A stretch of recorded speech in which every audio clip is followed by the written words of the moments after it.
I want you to get together.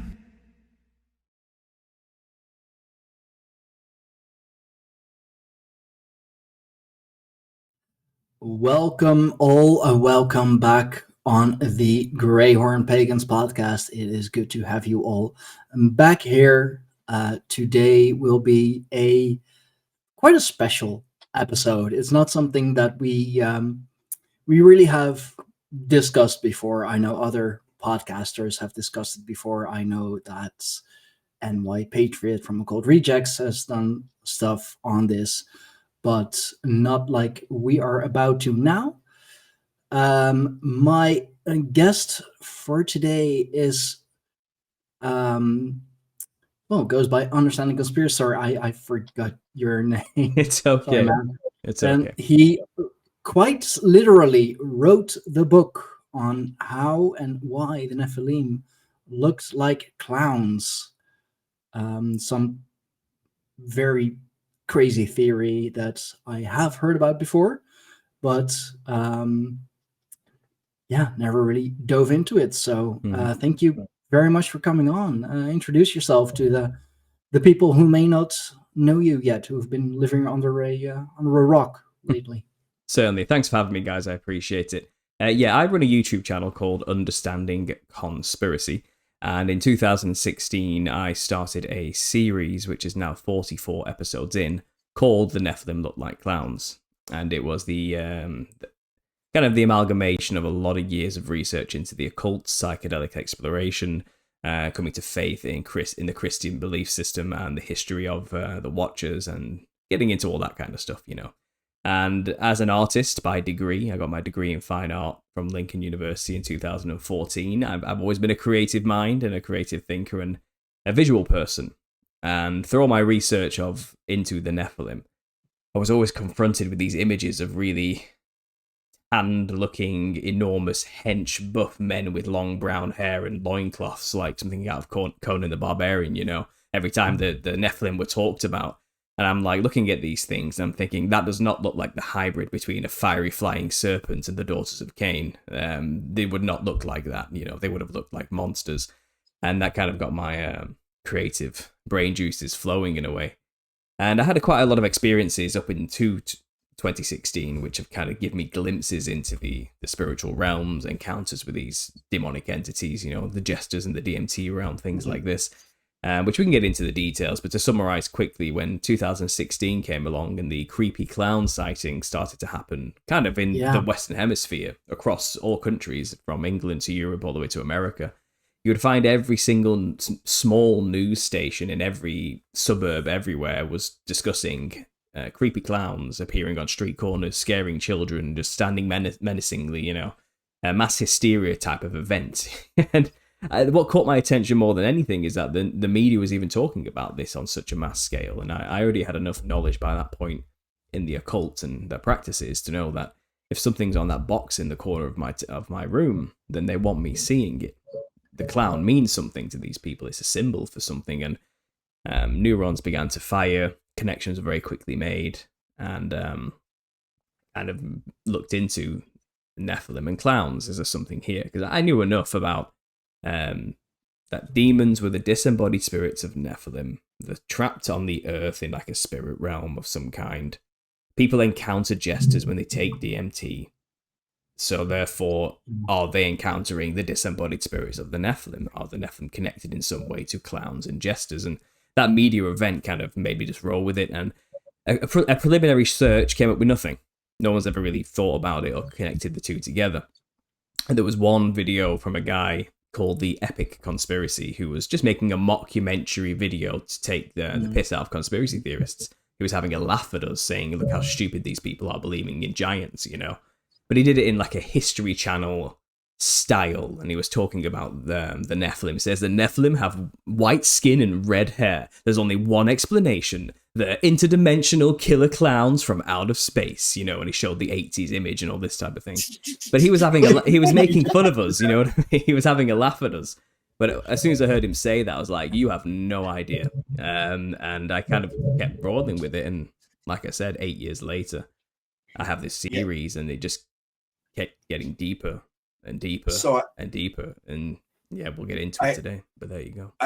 I have a question. Sure. Should we start trash talking the Smithsonian right now, or should we just build all the way up to that at the end? Because that's always where it ends up. Yeah, well, in the book I've written, which just got published at the start of the year, The Nephilim Look Like Clowns, I do an entire chapter on the skeletons of North America and all the newspaper clippings from the 1800s and the evidence of all of that. What chapter is it? I can't remember the chapter it's in. I think it's in Biblically Accurate Nephilim, Modern Encounters, chapter 13 is here. And it's just dedicated to breaking down how the Smithsonian quite literally buried and covered up and destroyed all of these bones that were being uncovered all throughout the 1800s. Quite consistently as well, you know. So go ahead. The Eastern Mounds Coalition, or the Eastern, there was specifically one guy set over the eastern part of the country. It's like everything that happened there. Mm-hmm. He was not a diffusionist. He was an isolationist. So when his theories won out, it just bashed every other piece of evidence that came in after that proved that basically cultures all talked about the same thing, and it was for a reason, not just because they all imagined the same thing at the same time. Yeah, I'm trying to get his name here. I think his name was Alice Herlisha. I can't pronounce it. It's got a lot of accents on his name. But he was involved in the eugenics movement. He was a pre-Nazism philosophy funded by the Rockefeller Foundation. He was an absolute fiend who was pushing, basically, like you said, the giants don't fit in the narrative of evolution, basically. And he was staunchly for, because obviously evolution promotes eugenics. Without eugenics, evolution, it just doesn't work. So it's kind of, he kind of needs to crush that idea. And he did, when he took over, he did go on kind of a rampage of just completely denigrating, threatening, destroying anybody who even talked about the giant skeletons that were just being uncovered en masse all throughout North America during that time period. And it's interesting because you look into it, all these accounts that I've got here written in the book, and they're by people of really high reputable account. You know, these people, these archaeologists, weren't just random nobodies discovering these skeletons and talking about them.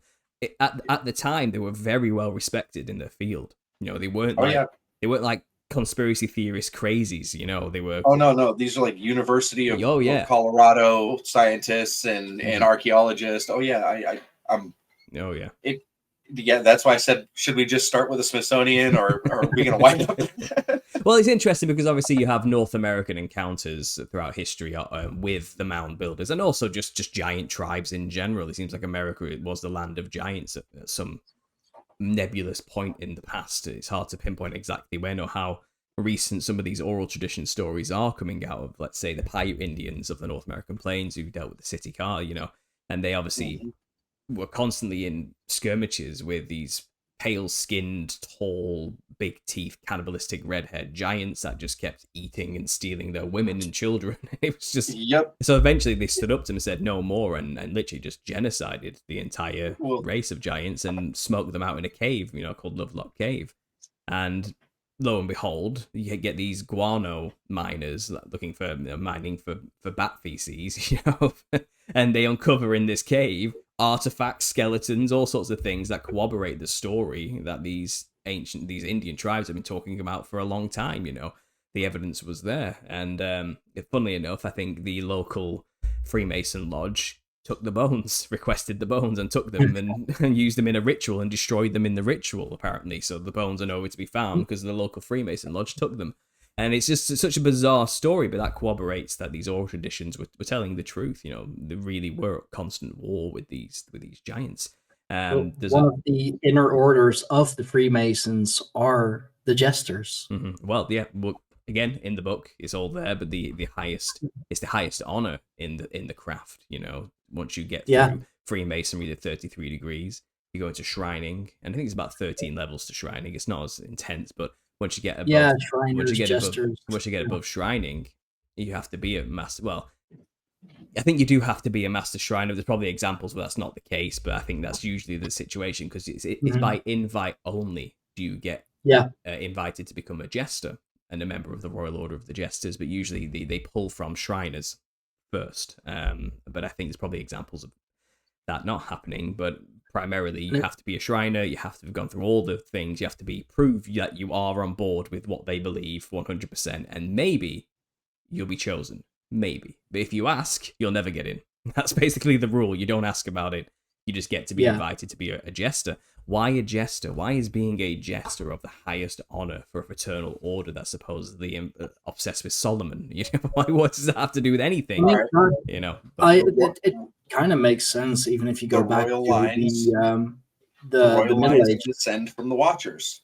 All of these royal lines descend from the giants. Look at all of the a lot of European, should I say, royal lines have some telling of how they go back to Odin or one of his sons. Right? There's multiple houses through Europe, Wales, and all these other places that have these stories, these histories, if you will, and some of them they're actually like written into the King's books and stuff. Oh yeah. So it makes you wonder. Now Odin himself was a Jotun. His father, grandfather were Jotun, but they were the defenders of man against the evil Jotunar, the man-eaters, right? And the devourers, which is literally what the name means. But the it's crippling when you really think that like this same telling of these giant beings happens on almost every continent.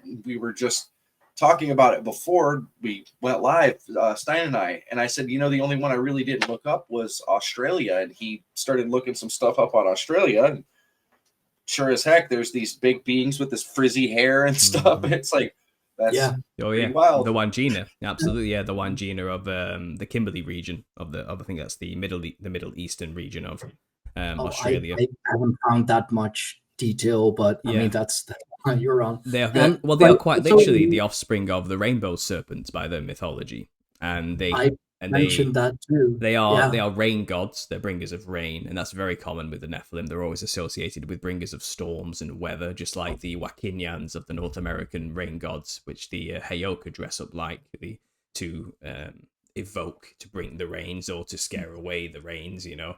And that's what rain dances are all about. It's about connecting to the Wakinyan spirits. And again, that's no different than the Wangina spirits of Australia, which are these quite literally clown-looking entities with big red afros, white skin, big glowing eyes. They even have the ruffle around the neck a clown costume would have. They have black polka dots going down the chest like the big pom-poms of Poirot from France. And they have like multicolored polka dots of red going all the way down their skin. But they say, oh, well, that's to represent raindrops.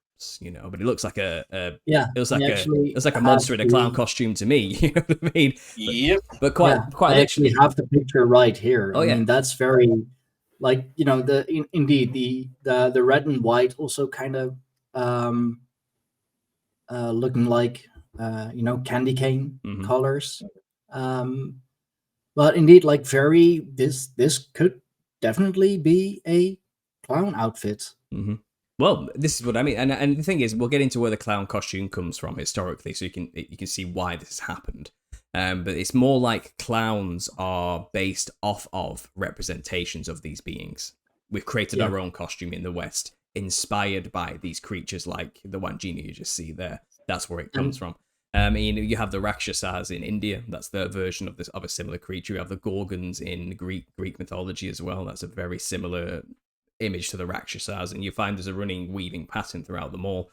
You have the Wild Man of Europe, that's our flavor predominantly, and like I said, North America have all their tales of encounters with giants by many names. One of them's called the Nung Nungs, which had a sick sense of humor, would play pranks on them, and one day the chief stood up to them, and the Nung Nungs decided to just kill all the braves and were throwing people in the air and letting them just splat on the floor, you know, and just because they dared to speak up to them, and you hear the oral traditions of their stories, and they never really, the Duwamish people they were known as, they never really recovered. You know, it was kind of, they never said a thing to them from that day on, because what do you do against a giant, you know? And it's terrifying, but like this running idea that, you know, for example, the Book of Watchers, fiery flying seraphim angels, which are dragons basically, mated with humans or mixed with Mother Earth, or whatever symbolism you want to use for this, and produced these psychedelic clown-looking offspring. Well, that's the Kimberley region story. The rainbow serpent who creates the world that people live in made a giant offspring which taught mankind how to build civilization, and that's the Wandjina. And that's the same myth of the Bible, where they became the ancient kings and rulers of the antediluvian age and established themselves in a hierarchy as the intermediaries between the gods and the humans. You had the giants in between, and it's the same story, just kind of dispersed all over the earth with new aesthetical styles of culturally specific aesthetical styles to discuss the same thing with different names and maybe their own slight nuanced mythologies weaved in there, dependent on the geography and what was going on at that time in those specific regions. But in an overarching umbrella style, a lot of my work has been going through these countries, showing that wherever these beings were, clownish features would follow their descriptions. And when it comes to the creation of the clown costume in the West, Freemasons have been intimately linked to it from the very beginning, and they have quite clearly taken all their inspiration from these entities and made a costume we call a clown in the West. But the purpose of the costume is actually a very specific tool used to channel the spirits of these entities from that realm. And this is actually done all over the earth, from India to Africa to Australia. It doesn't matter where you go, wherever this is happening, it's called ancestor spirit worship. And they dress in a clown-like costume with white skin, wild red hair of some kind, red feather dress or reeds or something. They put powder on the face, put multicolored dots all over the body, shining fractal pattern ribbons all over the body or something. And then they channel the entities of their ancestors. But they're not talking about grandma or granddad. They're talking about the builders of their ancient civilizations, these Nephilim creatures when they were once the kings and rulers. And we have a costume of a clown colleges. Yeah, well, that's quite funny. Yeah. The Ringling brothers who do that, and the Sarasota clowns, they're all Freemason led. All the Ringling brothers were Freemasons, every last one of them.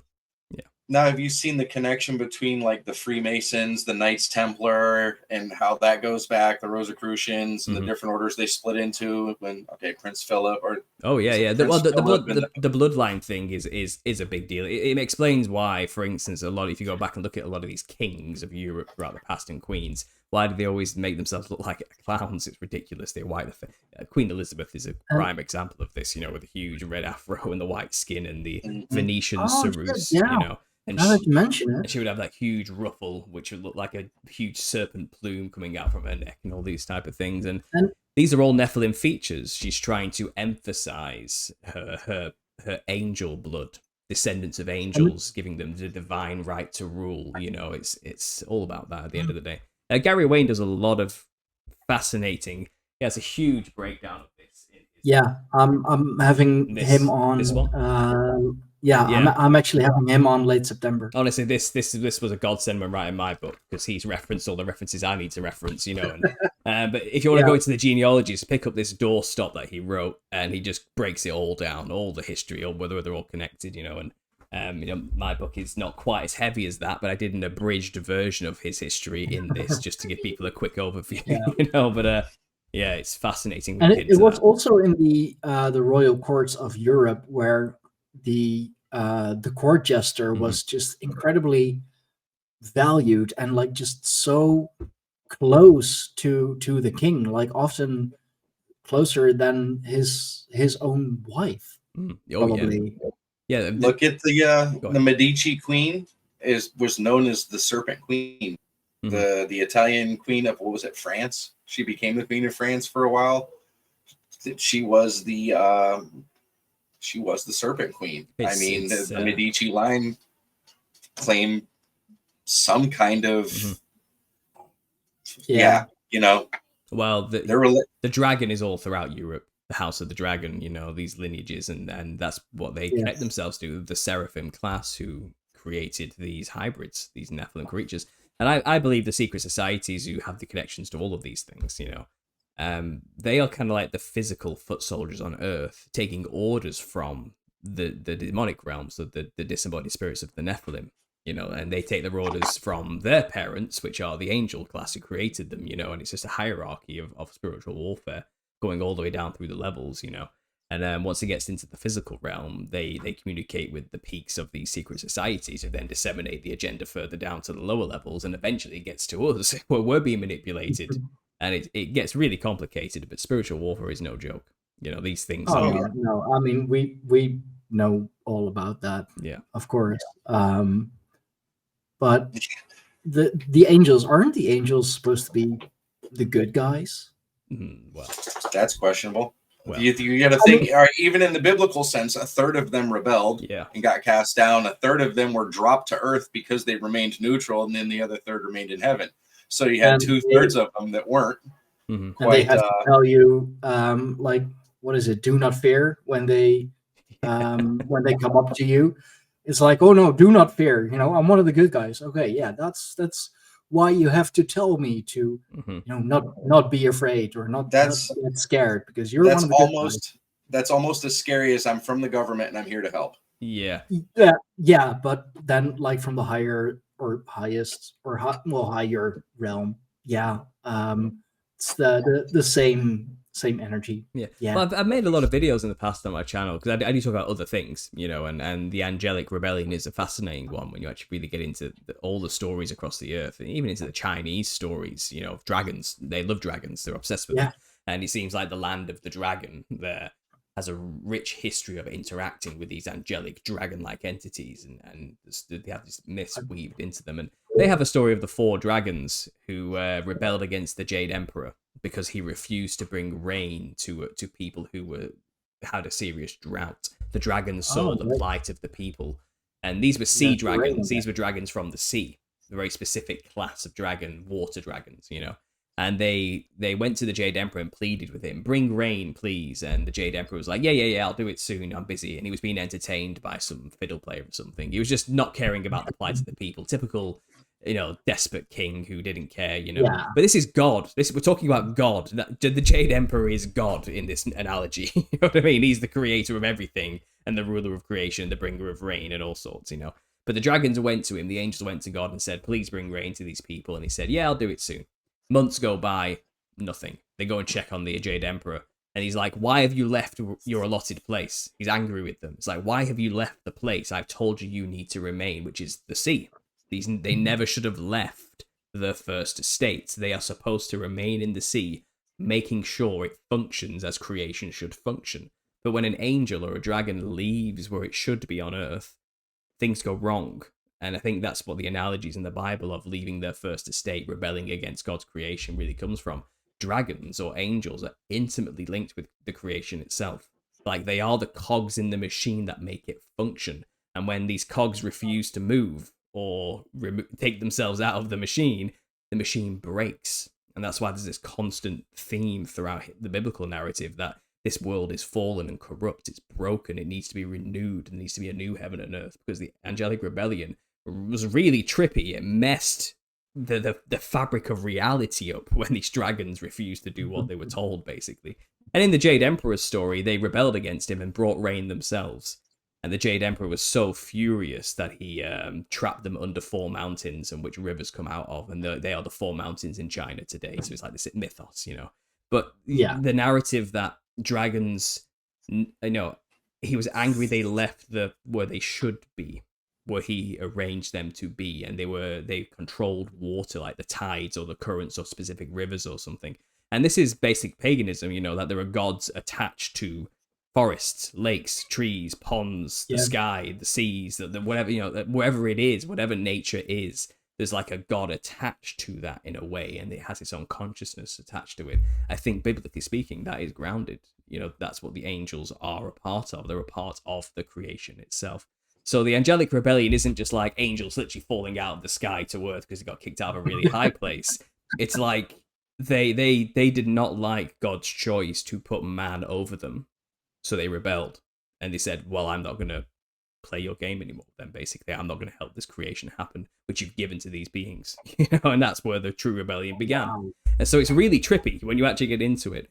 And the creation of the Nephilim was just one step in corrupting God's creation he made in his image, you know, and creating these hybrid monsters in their image, in the image of the dragon, to have dominance over the earth and become the kings and rulers, you know.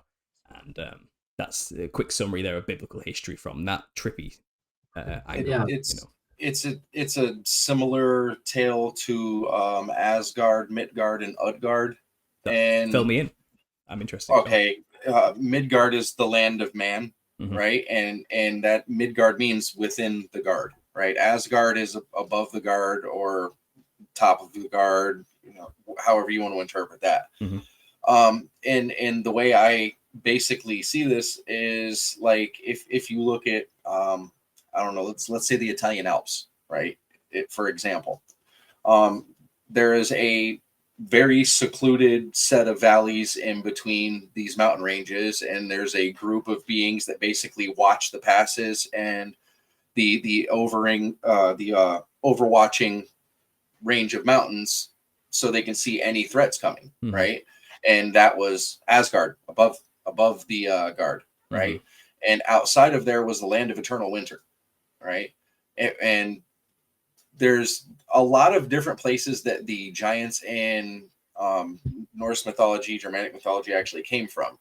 There's Niflheim, there is Jotunheim, and there's Utgard, which questionably was the capital of Jotunheim.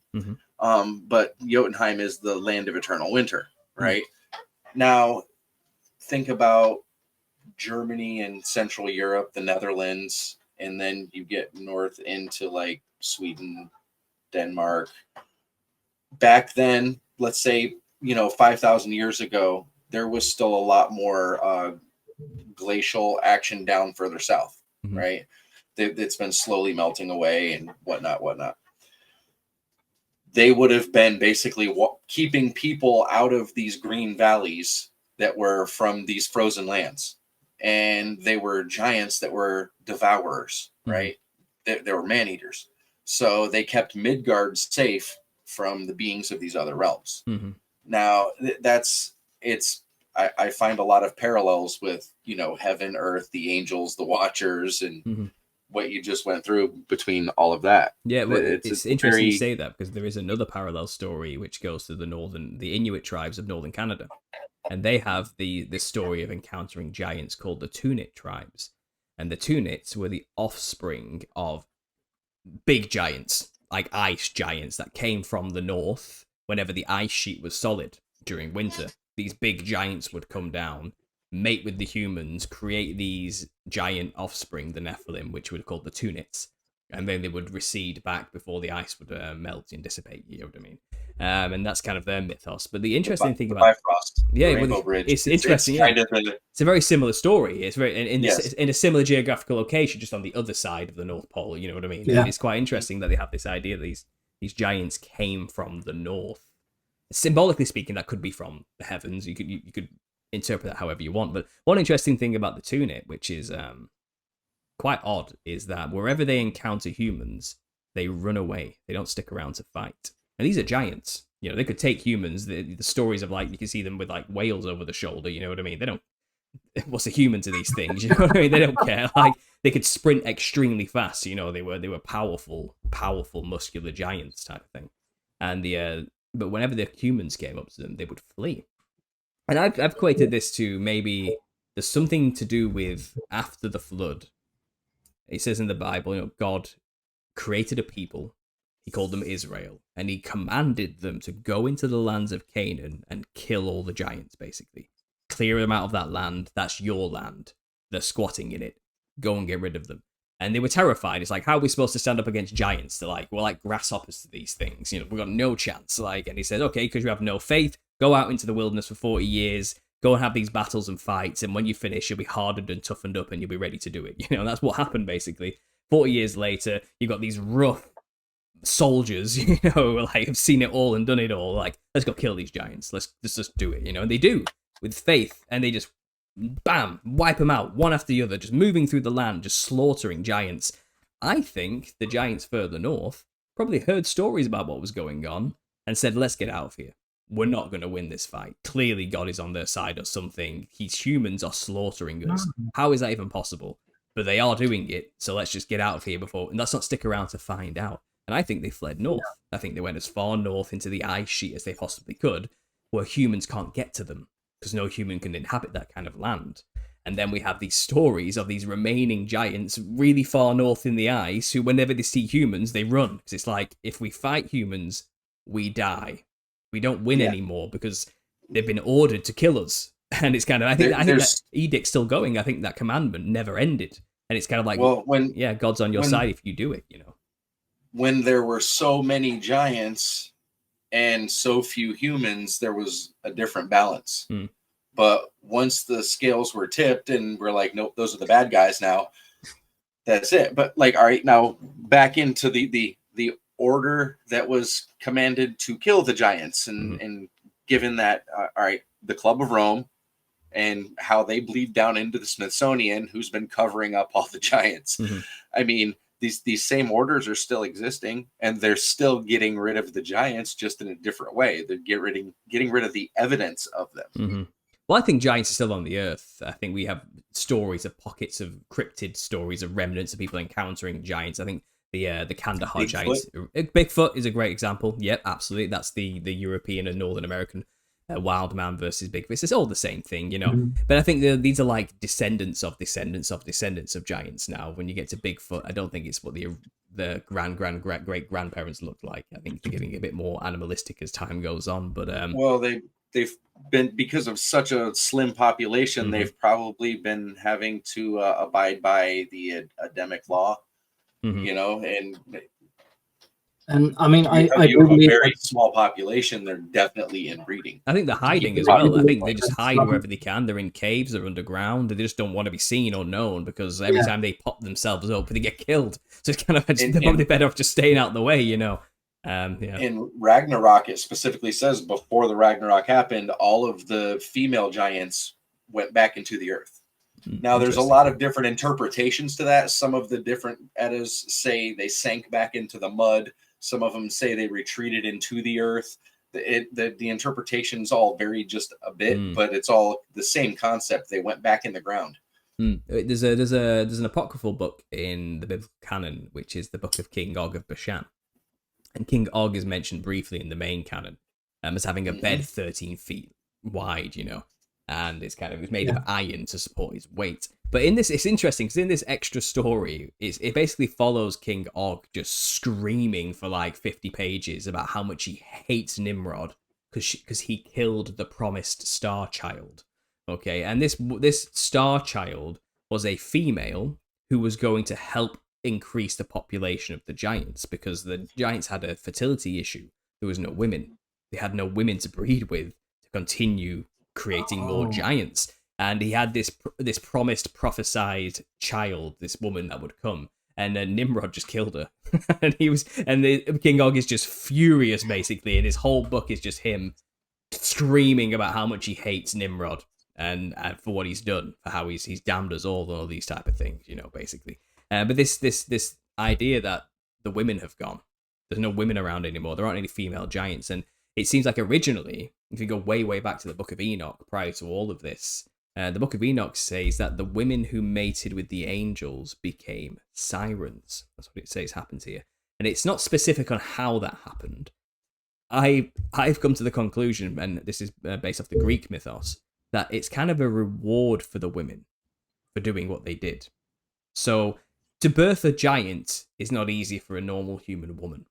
It would just rip you in half as it grows exponentially, and that's what happened. The women just kept dying originally, you know. So I think what they had to do, they had to hybridize the women. They had to genetically engineer them to be human plus something extra, you know, so they were hardy enough to withstand birthing monsters. And if you look at an example of Echidna, she was the mother of monsters in Greek mythology. She's equated with making like 12 of the most famous monsters throughout Greek history, like the Hydra, the Chimera, the Gorgons, the three-headed dog Cerberus. Yeah. She made them all, you know, that's what you say. And the gods treated her with so much respect that they created a golden underground dwelling place for her to keep her safe, because she was an asset to them, because she kept producing more and more monsters. Her primary mate was Typhon, the sea god, a serpentine, dragon-like sea god of some kind, who mated with Echidna to birth all these monster, the Nephilim being one of them, which were the Gorgon sect, of those children. But she was a siren. She was used to be a woman who became this serpent beast. She had 2 snake legs instead of legs, and she was this monster, a serpent human hybrid of some kind. And I think that's what you're seeing happening here. They had to hybridize human women, turn them into sirens so they could mate with them and produce more offspring without the women dying. I think prior to that, they were probably just raping women, and the women were birthing and dying all over the place. It was just an absolute bloody mess, And I think they came up with this solution, and the Book of Enoch documents it. It says the women who mated with the angels became sirens, and this is where you get like harpies from, and mermaids and all that type of thing. These seem to be women who made that choice to mix themselves with the gods. Fascinating. It's possible even just mating with gods can have that effect on you. If you think about Dionysus, he just transformed people into fauns and satyrs just by being around him for long enough, just following him around on his merry little party. It's odd. When a woman gets pregnant, she's sharing part of that DNA with the baby that's part of the father. Mm-hmm. So there is a tangible link there. I mean, there it's very possible that, like, look at what the human growth hormone and all of the things that the stem cells from the baby will, if a mother is sick, she's more likely to get over it. Her immune system is boosted. Mm-hmm. I mean, there's all kinds of different things that come with that. So, I mean, it's highly possible. Think if you mated with a god, I mean, there'd have to be some kind of boost to your system so that you survived the birth. Oh yeah, absolutely, yeah, and it seems like that all sorts of genetic manipulation was going on in that time zone. It wasn't just the Nephilim being created, which are quite literally half angel, half human. That's something. That's one thing. That's a specific creature. We call them the Nephilim. But I think in the book of Jasher, it talks about the mixing of kinds that happened just before the flood. And this is after the Nephilim were already killed. So the Nephilim actually wiped each other out in a bloody, brutal battle for power, I assume. I don't know what was going on, but it says the punishment for the Watchers is that they have to watch their beloved ones kill each other. So that's the Giant Wars. That's the Titanochemy in that's the Clash of the Titans. You know what I mean? This is the giants fighting the giants, and just just bodies strewn all over the place, wiping each other out. Now, I do think the offspring of the OG Nephilim, called the Nephil, existed. So they were like a quarter angel, 3 parts human. Then they had children. No, they had children. I think that's the tier that King Og would have been on. Probably even less, to be honest, because then you had the Elio, which were a step down from that, and then the Eliud, which were even further down from that, which were like 1/8 of angel. You know, it gets watered down with each generation. But the OG Nephilim, they were I'm talking giants the size of mountains, wiped out way before the flood, about 200 years before the flood. But then it says in that gap, that time period, humans decided to manipulate their own DNA, and they started mixing themselves with animals. Basically, the mixing of kinds was going on, and they were blending animals together, and they must have had some sort of wild technology. I don't know what was, or some kind of really trippy would magic. That be where we get like minotaurs, centaurs, etc. from? That's what the story says. Yeah, that's where you get the Mothmen, the Dogmen, anything, the Fishmen, the Harpies, the Bird Women, whatever. You know, anything that's like an animal mutant all hybrid. Of the Egyptian gods. Oh, probably, yeah.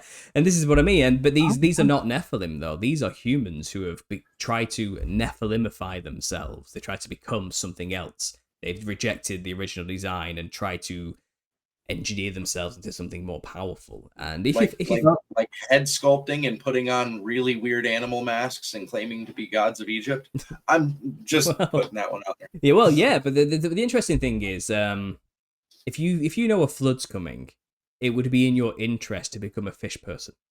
Okay, when you really think about it. Yeah. And we have this thing called the Marine Kingdom, which exists today in a spiritual sense, and a lot of African tribes and cultures are really obsessed with this Marine Kingdom, this kingdom of demons in the sea, basically.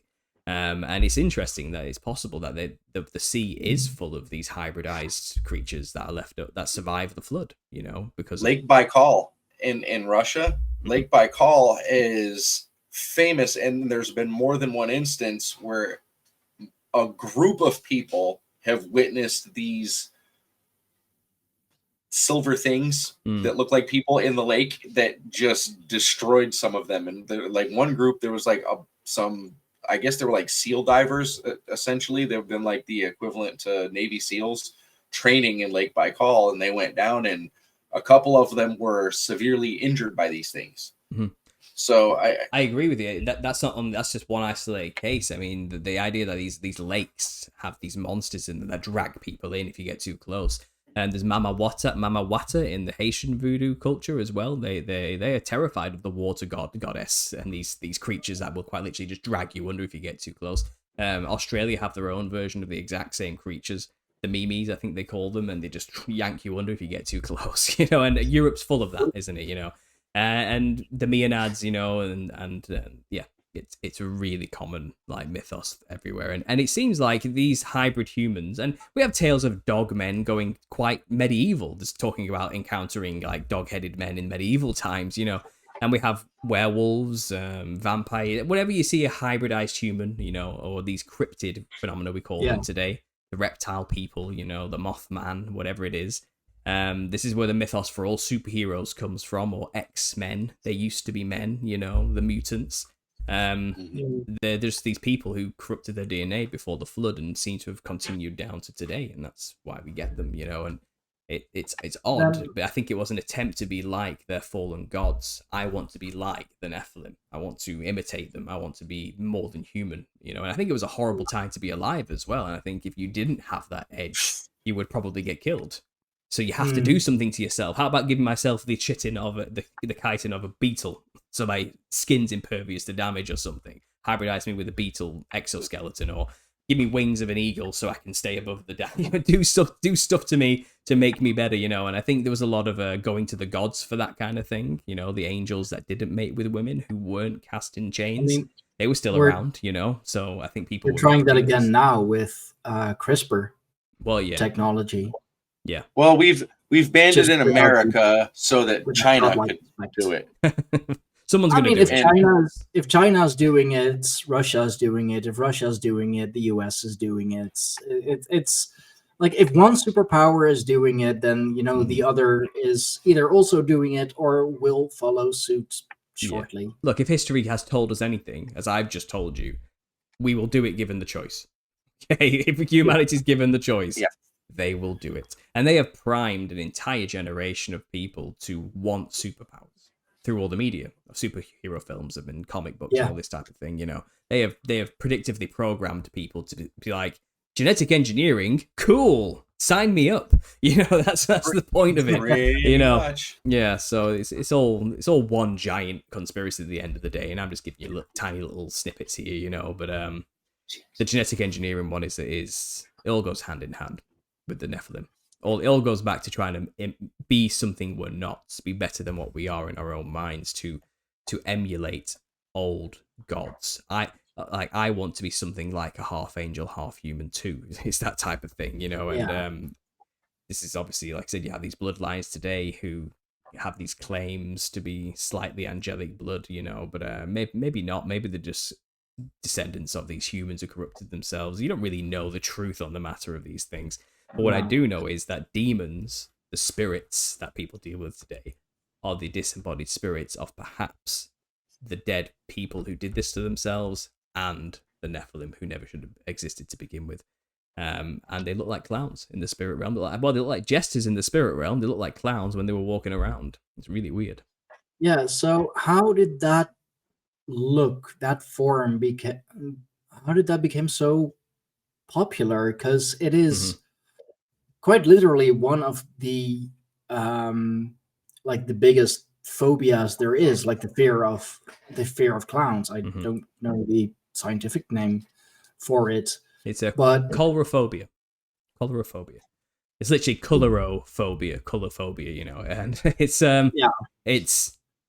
is odd, isn't it, that it's up there in the list of fears. It's not like it's not like number 50. It's like in the top 10, and it's really odd, that, isn't it? It's like every time when you see a clown, it gives some sort of uncanny valley. Like it's human, but like it's not human. It looks human, but I don't know. Like you really have to wonder though when that same, we call it an irrational fear maybe now, but when Native Americans are like, nah, if you see these big red-headed frizzy things, dude, run for your effing life. You know what I mean? Like, Oh, yeah. it wasn't an irrational fear. So, like, maybe it's rooted in our DNA that we are supposed to fear these. I think so.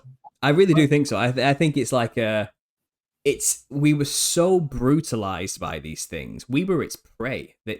We think we're the dominant species on Earth now. These things were the dominant species, and we were its prey. It ate us. Okay, we were just like rabbits to these things. You know, we were game. We were nothing. You know, like, and I think that's ingrained deeply into our heritage DNA now to be naturally averted when we see those type of things. You know, pale white skin, big wide grins, big eyes, red hair. You know. Have you ever been in nature and been like close to a large cat or a bear? And we don't really have them in the UK.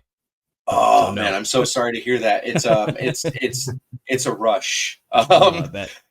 Anyways, you know, as long as you're with a group, usually you're okay as long as it's not a large brown bear. But we don't have too many of them in Florida. But down here we have panthers, which we have black panthers and Florida panthers.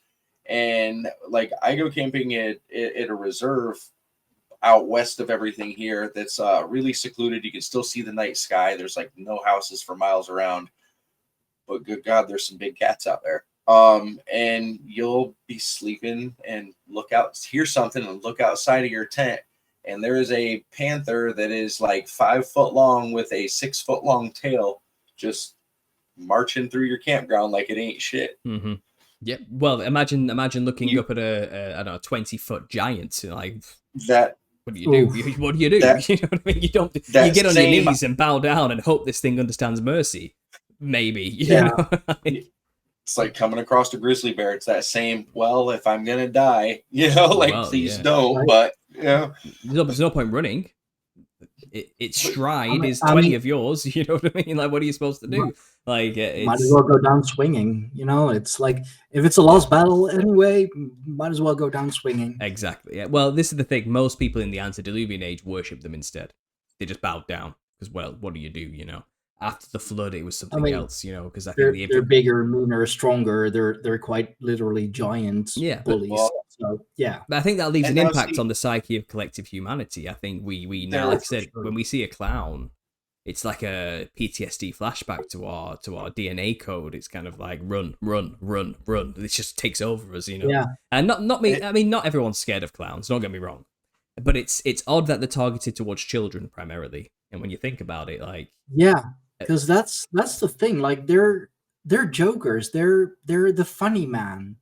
Mm-hmm. You know, they're in the circus with all these like bright colors, which you know obviously attracts kids because like what do kids love? Bright colors and funky sounds. I mean, I'm a father of two myself. I would know. Well, they're comedians, aren't they? It's the perfect camouflage to hide what's really going on. Yeah, they're comedians. They're acrobats. They're like a one of a kind performer. Mm-hmm.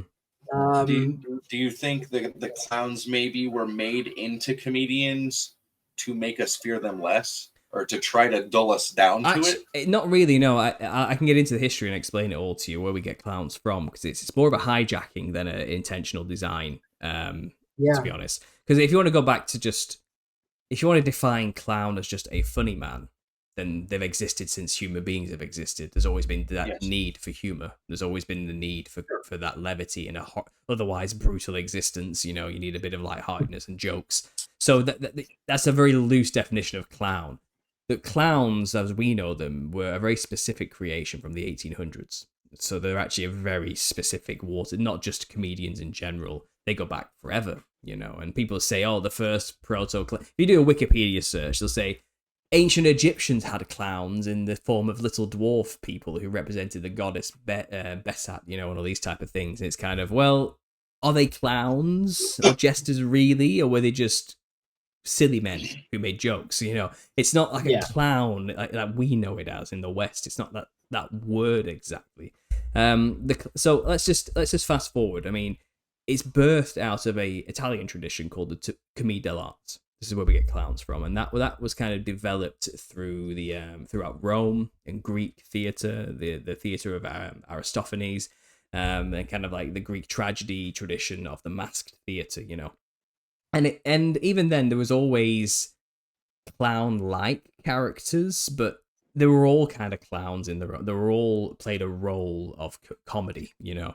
So they can't really call them a clown exactly as a specific thing again, but there was something close in Greek theatre called the parasite, and the parasite's role was it was like a drunk or a glutton who would go to the shrines and eat the offerings people had left for the gods, you know, like a true parasitic fashion.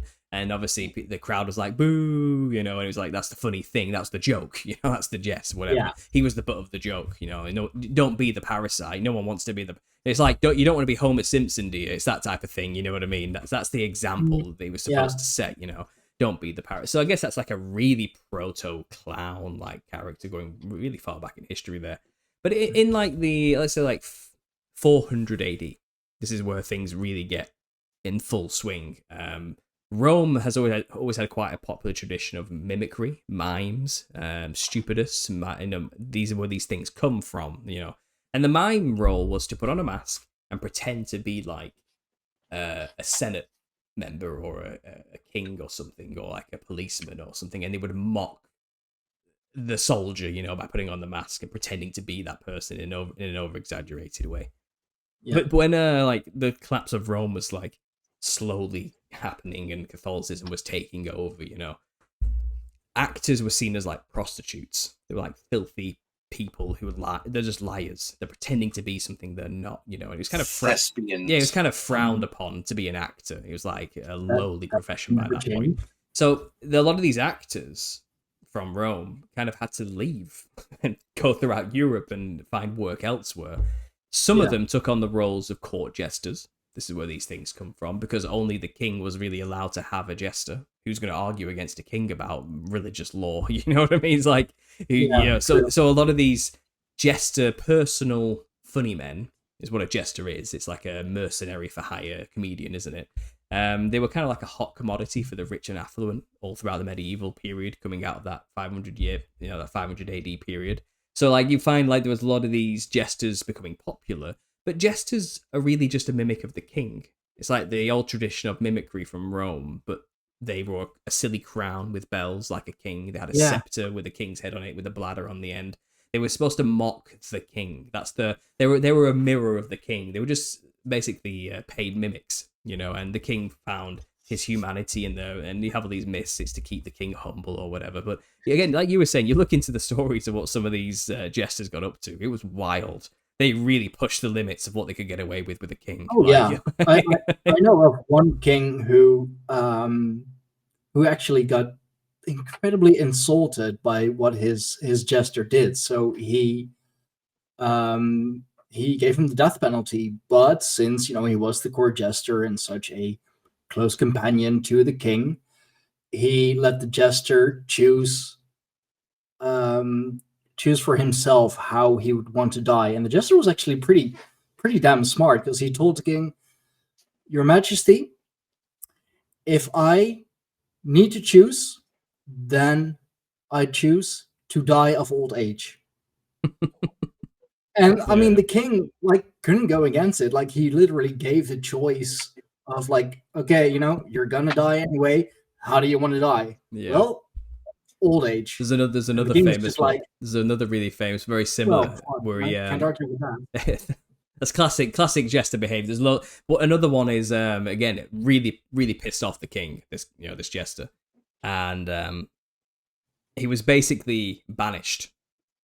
But then the king heard later that the jester had died, and the king felt heartbroken that his friend had died and what he did to him, that he banished him, you know. So the king went to the funeral, and he said on the funeral, like, "You're forgiven. I'm sorry.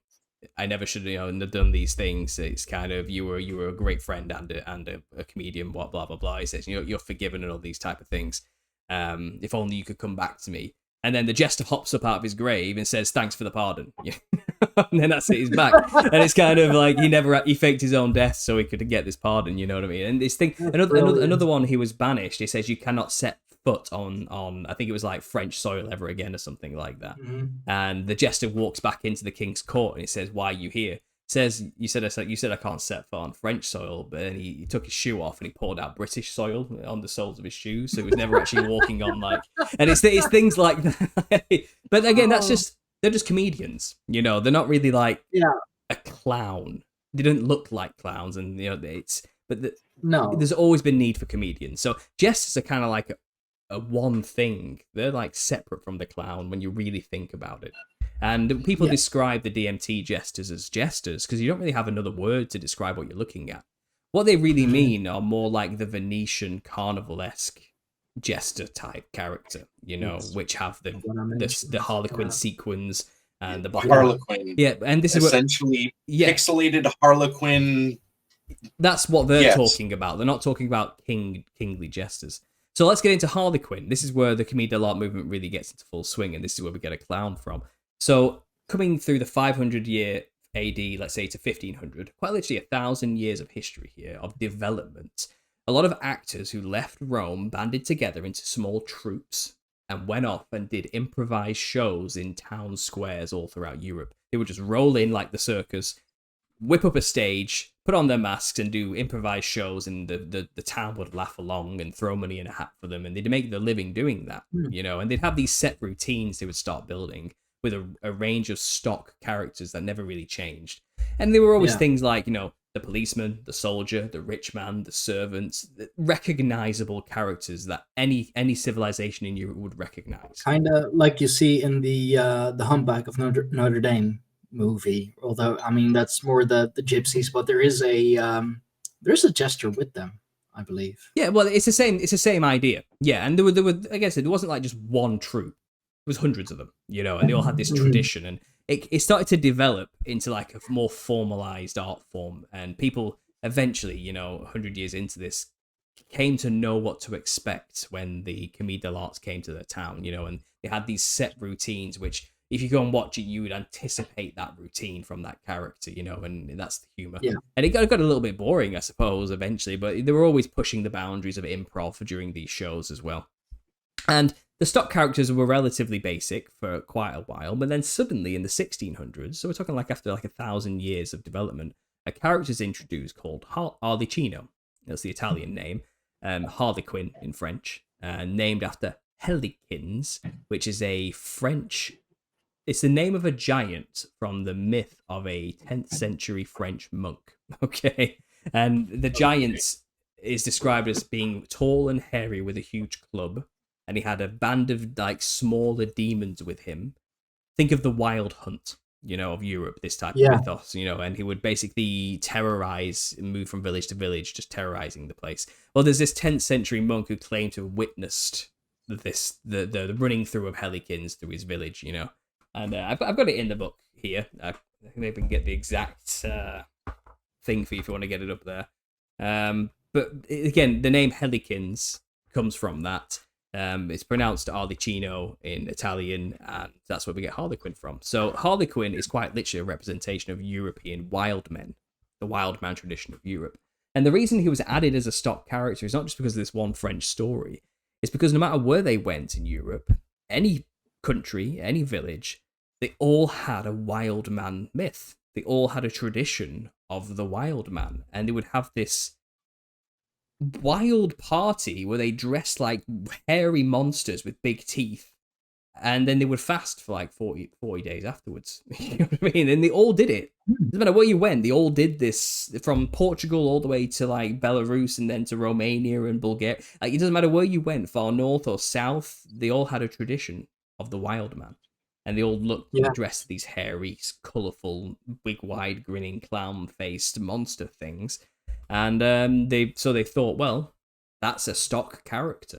Let's add it to the repertoire of the Commedia dell'arte, you know, no matter where we go. And so Harlequin was quite literally a demon. And he played the role of a demon in his early days. And he wore loose rags with tufts of multicoloured hair patches all over him. They wore a black mask, which looked all rough and angry with the nose all turned up. He had a bit of a horn on one side, you know, and he had this club with him, like the Club of Helikins from the French mythos. And he would basically, that became the slapstick. And what he could do, he had magical powers. He could slap the stage, and suddenly the scene would change. You know, he was kind of like above and beyond the stage. He was a demon. That's the point. He's supposed to represent the demonic energy. He treated his staff like a phallic symbol. He would stick it up people's backsides, you know, and be rude with it and pretend it was his phallus himself. And he had this rude, crass humor, you know, and he was dark. He was a dark character. But he also had like this agileness to him. He could do backflips and almost as though he was flying. Because this is an Italian tradition, they kind of added like Mercury in there a little bit, the god of messaging, with the feathers on his feet, you know, and like the staff of his caduceus, you know, with the serpents on it is like the slapstick of the wild man. But then you have, coming out of the wild man tradition of Bulgaria, that's a Thracian tradition, a really old ancient culture, the Thracian culture, and it's like a continuation of this wild party based on Dionysus and his band of merry Maenads and fauns who would have a wild party, get all animalistic and crazy, you know what I mean? And that's where that culture gets their wild man tradition from, all the way back to like these Mediterranean traditions of strange gods, you know.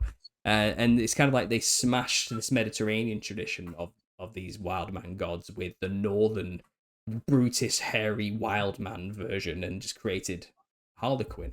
And Harlequin throughout that 400-year period, well, to today, you know, 1600s to today, he went through a change. He kept getting tighter clothing, more diamond-shaped patterns with each iteration. He became a lot more colourful, and he became more like the Venetian carnival style jester character that we know of today. But with each iteration, he kind of lost his demonic edge. He stopped being so brutal and started getting a bit more fancy, you know, a bit more pompous, a bit more educated, you know, and witty and all that sort of thing. And he kind of lost that demonic edge, and there was a vacuum left behind. Who's going to play the demonic role now if Harlequin's not? All Harlequin's interested in doing is chasing after the daughter of the rich man, like some lovesick fool, Columbine. He would chase after Columbine, you know. And Pantaloon was angry at this, so he would chase after Harlequin and his daughter Columbine to get her back, you know. And that's the comedy. That's the show. Now, there was two servant characters.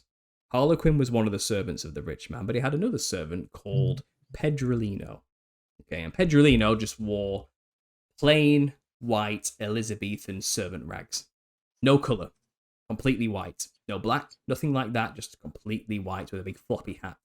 And he was the servant who would chase after Harlequin with the rich man. So it's Pedrolino and the rich man versus Harlequin and the daughter, and they just chase each other. And that's the comedy, you know, and all sorts of Looney Tunes antics would ensue, you know. But you would find this tradition was kind of like becoming main staples in countries and was staying put rather than traveling. And France had their own version of this. They had the Harlequin character, but they also had Poirot. Now, Poirot is Pedrolino, but the French clown, the white-faced, is quite literally just a slightly darker version of Pedrolino. He has loose white rags, white face, white hat, but he also had big black pom-poms put onto him, and his makeup was more like sad. He was always sad. In typical French fashion, he was just a misery, you know. He was really upset that why does Columbine love Harlequin and not me? You know, woe is me. That's the French flavour of Pedrolino. Britain had their own flavour, and this is where you get the clown. The Pedrolino was called clown, which is like kind of like a colloquialism for like clodhopper, like fool, drunk, you know, something like that. And that was the British version. So Britain had Harlequin, the rich man, the daughter, and clown. And clown was crazy. He wasn't like a good servant. He didn't really care about his master, really. He just wanted to drink beer and eat sausages, you know what I mean? And that was he was a funny character, you know. And he had more of an edginess to him than the other clowns all throughout Europe, you know, these Pedrolinos and characters.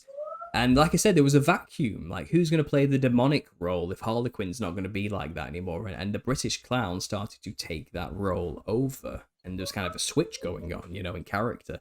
And the clown became the leading role rather than Harlequin. Prior to him, Harlequin was the lead because he was so outrageous. And now it's clown in Britain.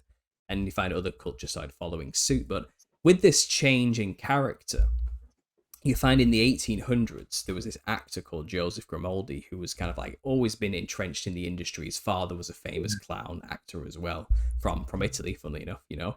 And he even worked for Queen Charlotte, his father, as a dentist before going off and starting a dancing school and then heading up Sadler's Wells Theatre in London, you know, breaking off to be this actor. And his son was always in the theatres with him, growing up as an actor with him, you know.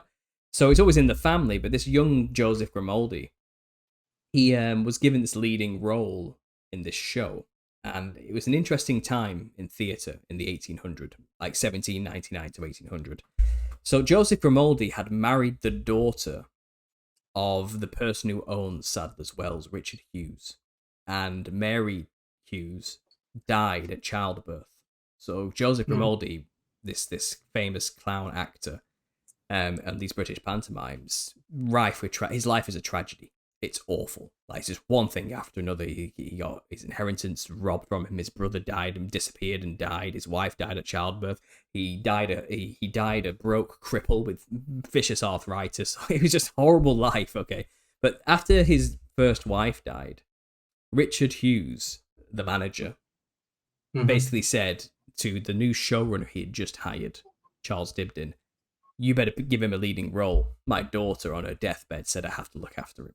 So he was given this leading role on the stages, and he upstaged this old, like, French actor who had always played the clown. He's called Dubois, but he, rather than just like kick Dubois off the stage, he made them have two clowns, and they made them compete to see who's the funnier clown, and the audience just loved Grimaldi. They loved him. Like Grimaldi's described as like, he doesn't act like a clown. He is the clown. That's where we get it from. It's him. Like, he is the embodied. Like, there was no greater actor of the time. People loved him. He was so famous for playing this role. And he was given... He embodied the spirit. Well, yeah, he just had this amazing charisma about him that people loved. They loved it. You know what I mean? They couldn't believe, like it was just side-splitting humor. You know what I mean? You go and see this guy, you're going to have a good time. But he was a really sad clown stereotype. You know what I mean? Off the stage. Yeah, but like, he had a brutal, horrible life. That looks like this. Yeah, well, get this, though. Like, so that costume you're seeing there came a lot later. If you just type in Joseph Grimaldi into a Google search, and I'll tell you which one to click. It's quite... I also have Grimaldi and Son here. That's just basic. Oh yeah. Like, well, he went on in later years. He had his own son there behind him who did a lot of stage performances with him. He died of alcoholism. He died at a young age. So he lost his own son to alcoholism as well. So it's really horrible. Like, Joseph Grimaldi had a horrible life, but those costumes you're seeing there, they weren't always the case. Type in Pedrolino, and you can just look at the white costume of a clown that used to be. There has to be a Proto-Indo-European root to this, though, because if you look at, like, I follow things back through languages also, right? And like different spoken languages will have similar tales for their religions and, you know, folk tales and all this other stuff. And then you can follow them back to like different roots and see where it's split off from. Well, wait till you figure out where this comes from. So this is Puero. This is the French version of Pedrolino. Pedrolino, the Italian version, looks very similar to this. He's more of a tighter fit garb, though, with a bit of a bigger neck ruffle. So the British clown you saw there is far removed from this. It's something else. Oh, yeah. You know, it's like a peacock in comparison. You know, it makes no sense. Why would you change this costume that has literally been the same for 1,000 years? Who changed the costume? Well, if you look into it, the showrunner who was looking after Joseph Grimaldi at his boss's request, you know, was called Charles Dibdin Jr.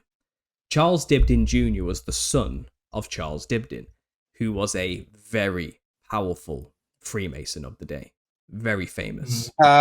Extremely famous. We're talking like an Illuminati industry mogul of the era. You know what I mean? Like, he wrote all the Rockefeller Foundation level. Oh yeah, he wrote all the plays in theaters. He wrote all the music of the day. You know, he's a very popular playwright in music. In fact, even to this day, we close the proms in Britain, an orchestral ceremony, with his song Tom Bowling, even to this day. Okay, so he was a big deal. He wasn't like a nobody. And his son just happened to get given this gig running up one of the most popular theatres in London. So it's pure nepotism. You know what I mean? It's like, it doesn't fall far from the tree. To be so. Yeah, and what a strange coincidence as well, that this is when the costume changed for the clown.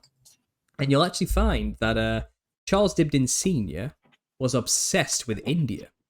He loved India. His brother Thomas Dibdin, who Tom Bowling is named after, died in India, colonizing it with the East India Company, which is like a not technically British military, you know, it's a private company who was colonizing it, you know, that type of thing. And it's kind of and he traveled back and forth to Calcutta all the time, you know, to visit his brother, and he was even going to live there. But he decided not to go due to bad weather. It stopped his boat from setting off, and he changed his mind. He loved India. He knew India intimately. And he understood, no doubt, as a Freemason, Indian iconography, symbolism, and the occult, the occult of India, India demonology. And if you look at the early costumes of Joseph Grimaldi, so just type in, you are going to have to do a Google search for this one. Just type in Joseph Grimaldi and look for a picture of him doing a handstand. Yes, there we go.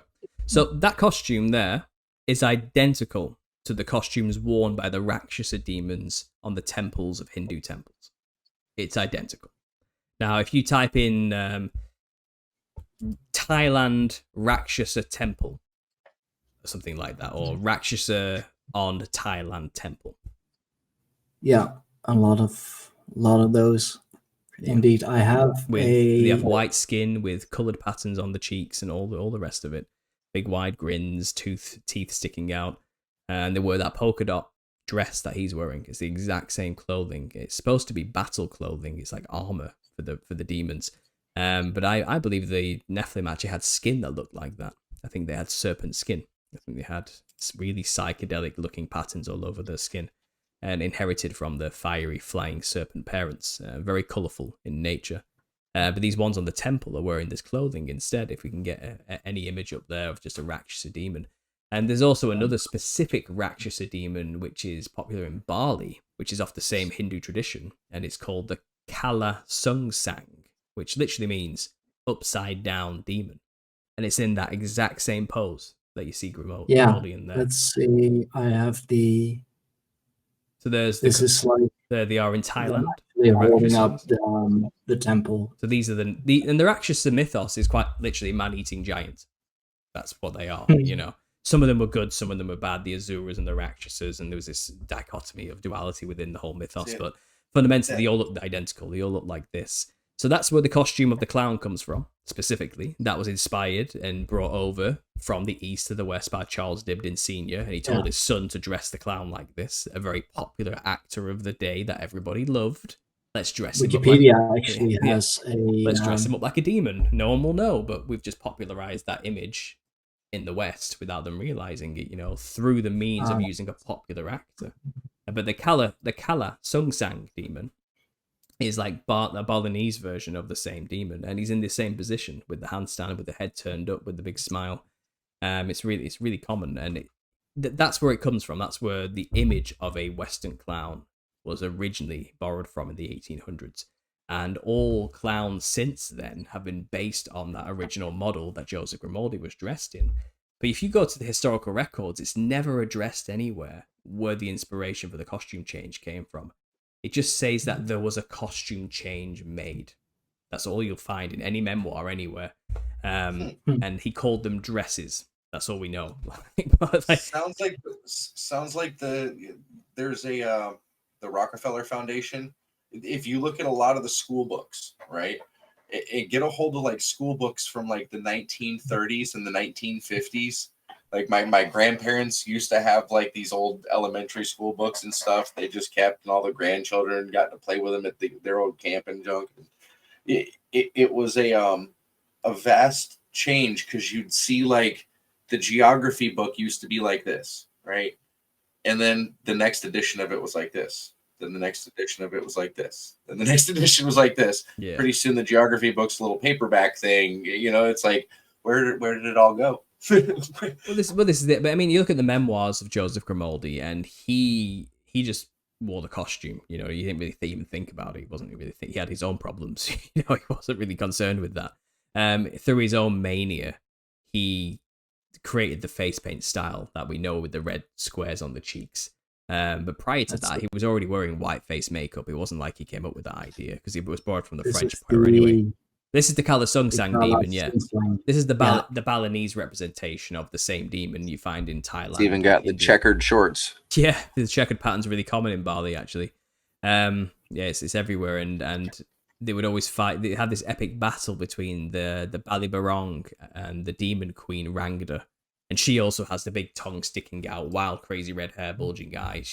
It's all the same imagery. Because we're talking about the same creatures, just with different names everywhere. I mean, even goddess Kali is very well known. Well, if you know, even the Gorgon in Greek mythology has the exact same visage. I'm not talking about the snake-haired Medusa. She was a very specific Gorgon. Well, she's just she's a modern iteration. The original Gorgon looks nothing like Medusa as we know it, with a serpent with green skin and snakes for hair. It looks like a white-skinned, big, wide, grinning Rakshasa demon with red hair. That's what all the ancient stone reliefs of Gorgons look like. And then they got popularized into this serpent-haired woman we know today. That's not what Gorgons originally looked like. They look like this. And that's just a Rakshasa demon. It's the same thing, just in Greece, you know, and they have a different name and a different mythos, but it's the same creature. This is what happens when you hybridize a human with a serpent god. You get something that looks like this. And the tongue's always sticking out, and obviously equating that to clowns and mockery. That's the symbology's always been there, you know. But the pointed teeth, the canines. Yeah. The predators, you know, the hunters. You know, they are predators and hunters. And this is what I mean. So that costume of a clown, that's where you first get what we know as a clown today from. It was injected into a popular media of the day, theatre, by Freemasons, quite literally.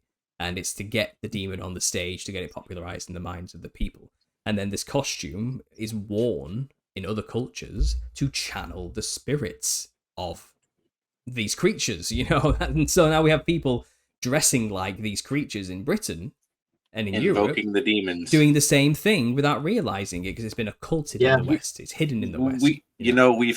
We've had discussions on this before about like how many different things have they tricked the public into doing, right? Like how many different spells in particular, you know what I mean? Or like different castings, just have they talked people into doing as like a internet prank or this or that, you know what I mean?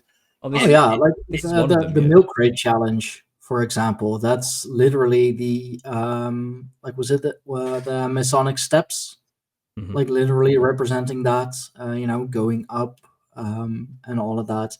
I mean, just so many things. Well, by the way, bro, your cam shut off. I don't know. Maybe it's overheated or something. Whatever. Oh, and there he goes. Okay, he'll be back, I'm sure. He will. Keep the show going, but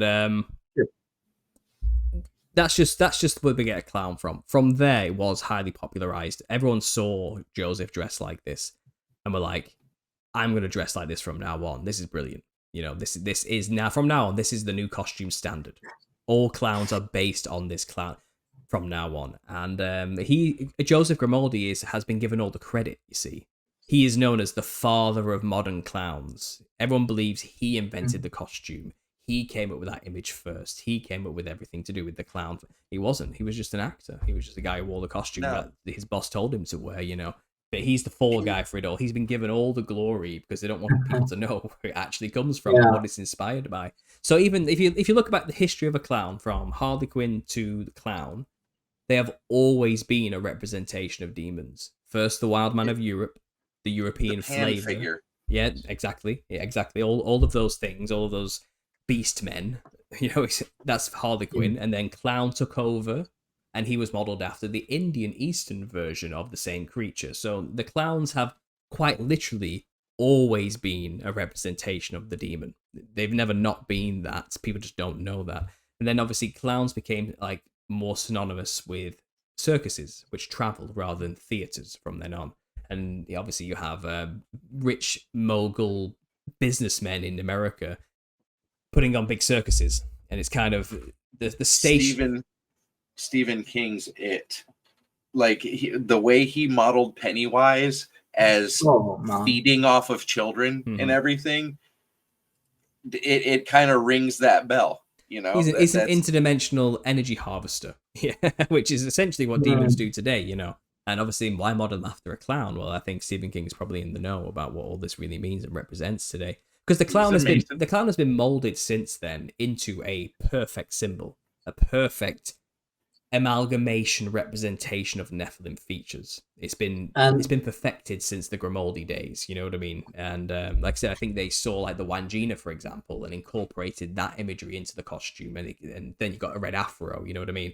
I think they kept adding more details from other cultures as they traveled and learned more about how they represent the demons, and they molded this in the Netherlands and Belgium, very popular. I've watched so many series, shows, seasons. Bassie and Adriaan.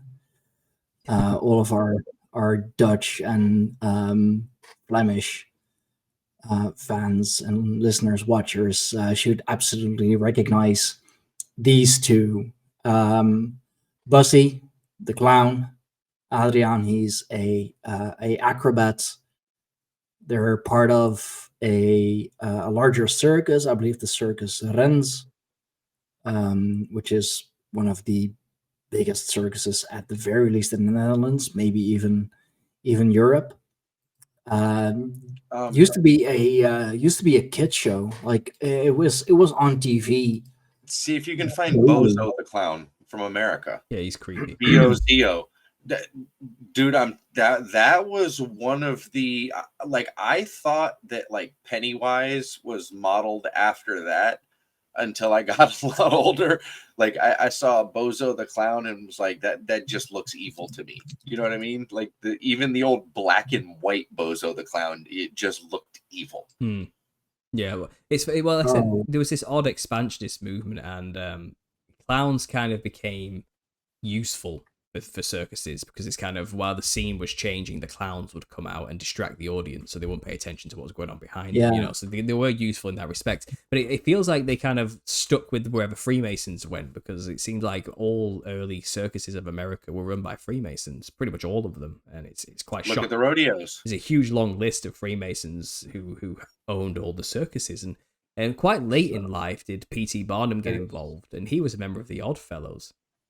The big fluffy collar. I mean, and his collar, look, when you say serpent's collar, that, I mean, Bozo the Clown was the ideal version of that. Oh yeah, absolutely. Mean, even his hair, man, like it's horns, it's serpents, like it's freaky. It's freaky. It is freaky. It's uncanny, isn't it? There's something weird about it. We just don't like the way that looks naturally deep down within us for some reason. And I'm not even somebody who really cares. I know I talk a lot about clowns, but I didn't grow up caring about clowns. You know, this is not something I thought I'd end up talking about.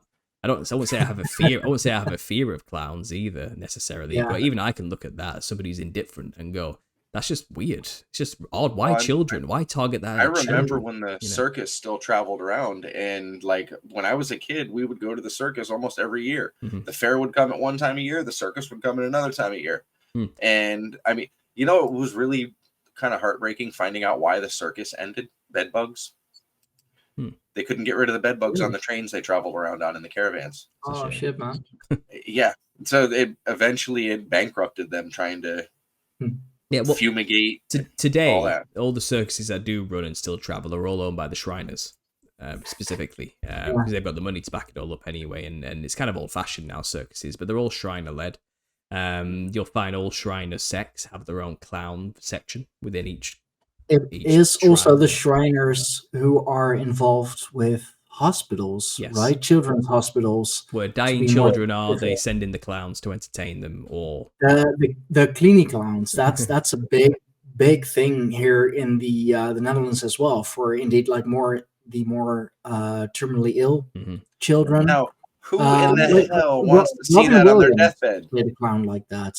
You have to wonder, don't you? You have to wonder what the real intention is behind it. Yeah, I'm sure a lot of these clowns have good intentions. I don't think they realize what they're actually doing. You know, the people doing it, yes, but like the symbology behind it, and the fact that a lot of kids fear them in modern day. They do, right? They do, yeah. And it's just shocking that that's still done. Well, it's odd because the studies kids that have been done, really- so most of the studies do show that kids are actually terrified of clowns. They're not. and It's like some kids have a good reason for it. Yeah. This is a meme, but and it's funny. I actually just saw this on the balloon. It says 33 flavors. Yeah, so. well, this guy Pogo, the clown, is that character. That's obviously John Wayne Gacy. He killed 33 men, young men. Funny, and there's your number again. And he only started doing the clown thing halfway through his murder spree. And I've got a whole section of this in my book, but if you look into it, you'll find that he was only an hour's drive away from his local Royal Order of the Jesters Lodge, where he lived, and he was only an hour and a half north of the Indianapolis headquarters for the Royal Order of the Jesters. And he was caught and recorded by the police talking to two men about trafficking a child to him, which became his victims, and saying, I'm not going down for what you guys did, and all this sort of thing. And if you look into the Royal Order of the Jesters, they're renowned for human trafficking. That's what they do. So it's likely he started communicating with these people and then did his clown thing, because he learned what that was all about, and was likely feeding the demon by murdering people. And obviously all the symbolisms there. He had a Secret Service pin at one point. He was a public servant. He worked on the lighting in his area and was commended for that and all these type of things. He knew politicians. He was a member of the Buffalo Lodge in his local area as well. The whole thing is dodgy as hell, and I think he definitely worked with the Jesters to get some of his victims, and I think that's why he started dressing like a clown. I think he learned the secret and started incorporating it into his ritual. Yeah. If I'm not mistaken, this is just pulling from what I learned from the Occult Rejects. It's the Shriners who operate the hospital and the Jesters who provide the transport. Am I right? Well, it's all in-house charity. They're all trying to commit tax fraud. It's all, that's fundamentally what it's about. It's all for charity, so they can get tax exempt. But really, there's this woman. I'm gonna have to get a name now. It's gonna drive me crazy, and you'll have to check out her book. You might even try and get her on as a guest, to be honest. But she broke down. I'm gonna have to get it for you and share it with you guys. But she basically broke down all the tax fraud that Shriners are involved with, and the Jesters, and how they hide behind the charity status to avoid taxes based on these hospitals that they run. But she's looked into the money and followed the money, and it's like 2% of the money they earn goes towards the hospitals. Where's the rest of it going? You know what I mean? And she's looking into it all, and it's dodgy as hell. And it's into dark stuff. You know what I mean? They're doing really, really, really dark things. And I must have it here somewhere. I'm sure that organizations like the Cleaning Clowns here in the Netherlands, they do try and make the unbearable moments a little more bearable. Like I'm sure that the people who are actually on the floor with those children, that they have the right intentions. It's just I'm not saying all people dressed like clowns are evil. They're not. Most people who dress like clowns have no idea what I'm talking about. They do not know this. They think they're entertainers, rodeo clowns, right? These guys are the most important person in the world to the cowboys that are riding, because when they get bucked off, they are distracting a bull from stomping your head in. So they serve a purpose, which is beyond this. I think there's the fine lines we could cross here. I'm just telling you where the costume comes from and what it's modeled after specifically, okay? And I am of the belief that it doesn't matter if you're aware of the spiritual lore or not, dressing like something channels the thing, whether you know it or not. Yes. And if you're wearing the costume of a clown, especially at Halloween, Samhain, when the veil is the thinnest between the spirit realm and our realm, you're becoming a pretty open channel for these things, because you're mirroring something in that realm and creating a connection to it. We need to be careful about what we choose to dress like, and the clown costume. Our ancestors. Yeah, well, the clown costume is a tool to these occultists, and it's this very carefully crafted symbol that they use for their own rituals, and they're pushing it on us. They're trying to get more and more people dressing like this because it opens up more channels to their gods. There is a movie like that, isn't there? Like quite a pretty recent one where the guy is actually transforming into a clown. That was made in 2014. It's called Clown. Quite simple. Yeah. And it is about a man who needs a clown costume for his daughter's birthday, can't get one anywhere. He finds one in the attic, he puts it on, does the show, can't take the costume off afterwards. It's fusing to his skin, and he starts to transform into a reptilian serpent clown monster. Okay, and it turns out he's put on the skin of an ancient demon called a cloyne in Scandinavian folklore. By the way, completely fictional. There is no such thing in Scandinavian folklore as a cloyne. Okay, people think it's real, and it's like, no, don't be stupid. That's completely just in the movie. It's made up for the movie. Okay, there's no such thing as a cloyne. All right, that's not a thing just for this movie. But the story is basically saying you put on the costume of a clown, you get possessed by the spirit it represents. Quite in a very literal sense in that movie. I think he has to eat 5 children to break free of the curse or something like that. That's the movie. But yeah, he can't take off the costume. He rips off his own nose trying to get the clown nose off. It's like even more recent, Art the Clown from Serial Killer Clown. Yeah. There's always a new Joker rendition every so often. There's always a new... there's a new Joker coming out. There's always a new It. They're always going to keep rebooting these things. I think Killer Clowns from Outer Space has just got its release on the Xbox, a brand new version. Beetlejuice. Yeah, Beetlejuice is about to come out. What is he but a demonic clown? Exactly. Like in every aspect of it. He's not checkered, but he's got a striped suit, big hair. Well, he's always dark. On the front cover of the movie, he's represented as a giant on top of a house. He sat on top of a house. He's a giant. Yeah, man. They're always telling. They're always showing. You of course have the very popular horrorcore group, the Insane Clown Posse. Mm-hmm. I met them, dude.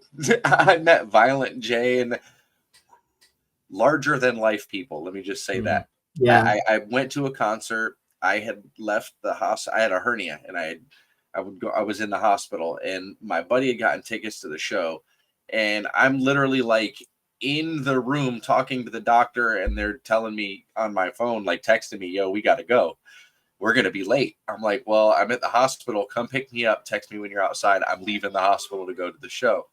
So we got there. My buddy got close enough to the stage to tell Lazy Bone, who was from Bone Thugs and Harmony, and they did the show with him, that I left the hospital because I was such a fan. And the dude's like, I want to meet this guy. So after the show, they walk out back, and we said we were going to this club up the road, and they were like, we'll go with you guys. And we got to sit down and hang out with them for a whole night. It was really cool. You know what I mean? But when you meet them in person, Violent J and just a very large guy.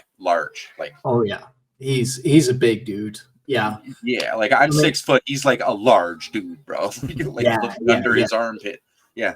And it's funny. Like, I keep bringing up the Occult Rejects, but Nick does so much with it. They did a whole Magi's Behind the Mic.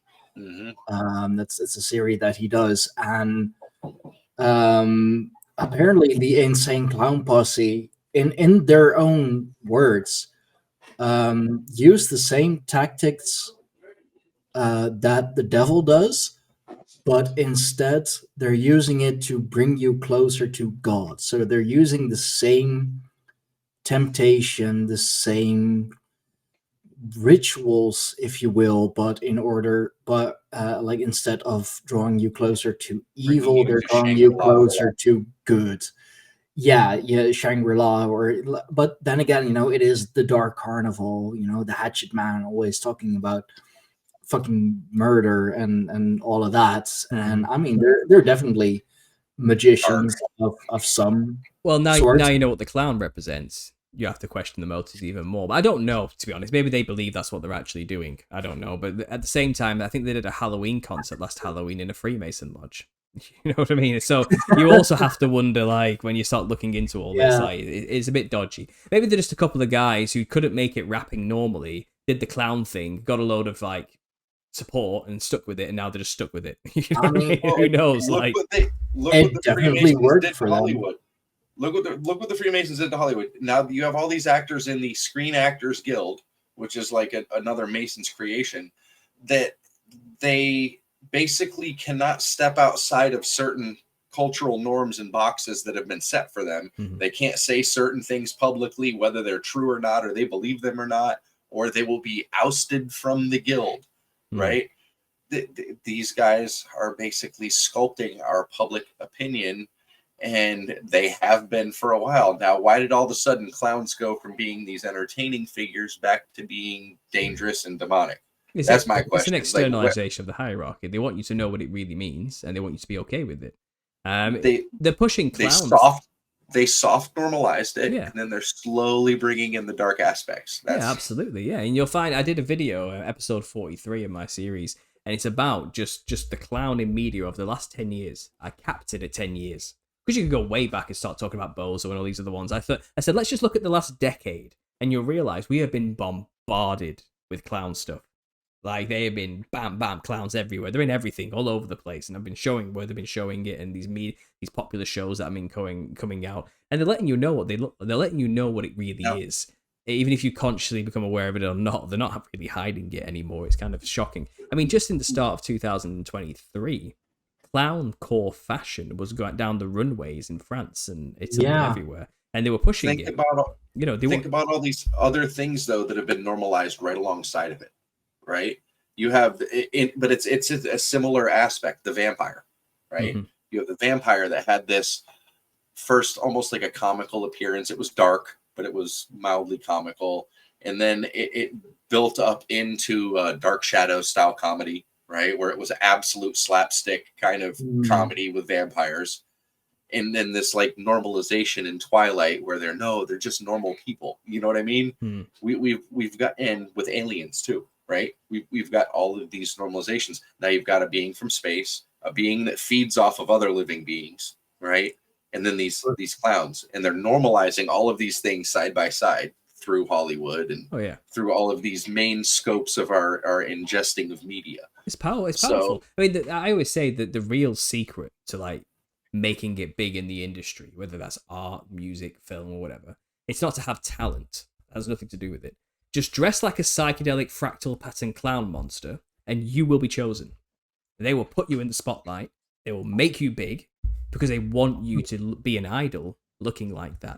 Because then if you look like that and you've made it big, people will look at you and go, I will also dress like that to be famous like them. You become an idol and people emulate their idols. Yeah. Then you've got more people dressing like clowns, whitening up the skin, redding up the hair, multicolored patterns all over the skin, tattoos everywhere, whatever it is, And look at David Bowie. He's a legend, right?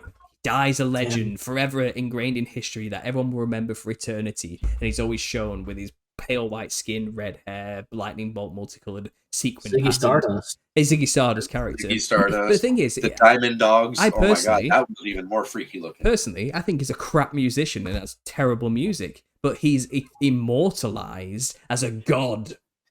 Because they want people to emulate him. They want you to copy him, And he had like 3 good songs, one on each album, and then a whole slew of swill. I couldn't care less about the guy, but apparently I'm supposed to think he's a god worth worshipping. And it's not because he has talent or he made good music. It's because of the way he dressed. They want more people to look like that. They want you to copy them. Well, Dylan as well, right? He had his like clown-ish face. It's everywhere. Honestly, look at my video about this in the music industry. That's the secret to the music industry. The most famous ones are the ones who look the most crazy like clowns. And there is a reason for that. You get chosen, you get elevated by those who run the industry.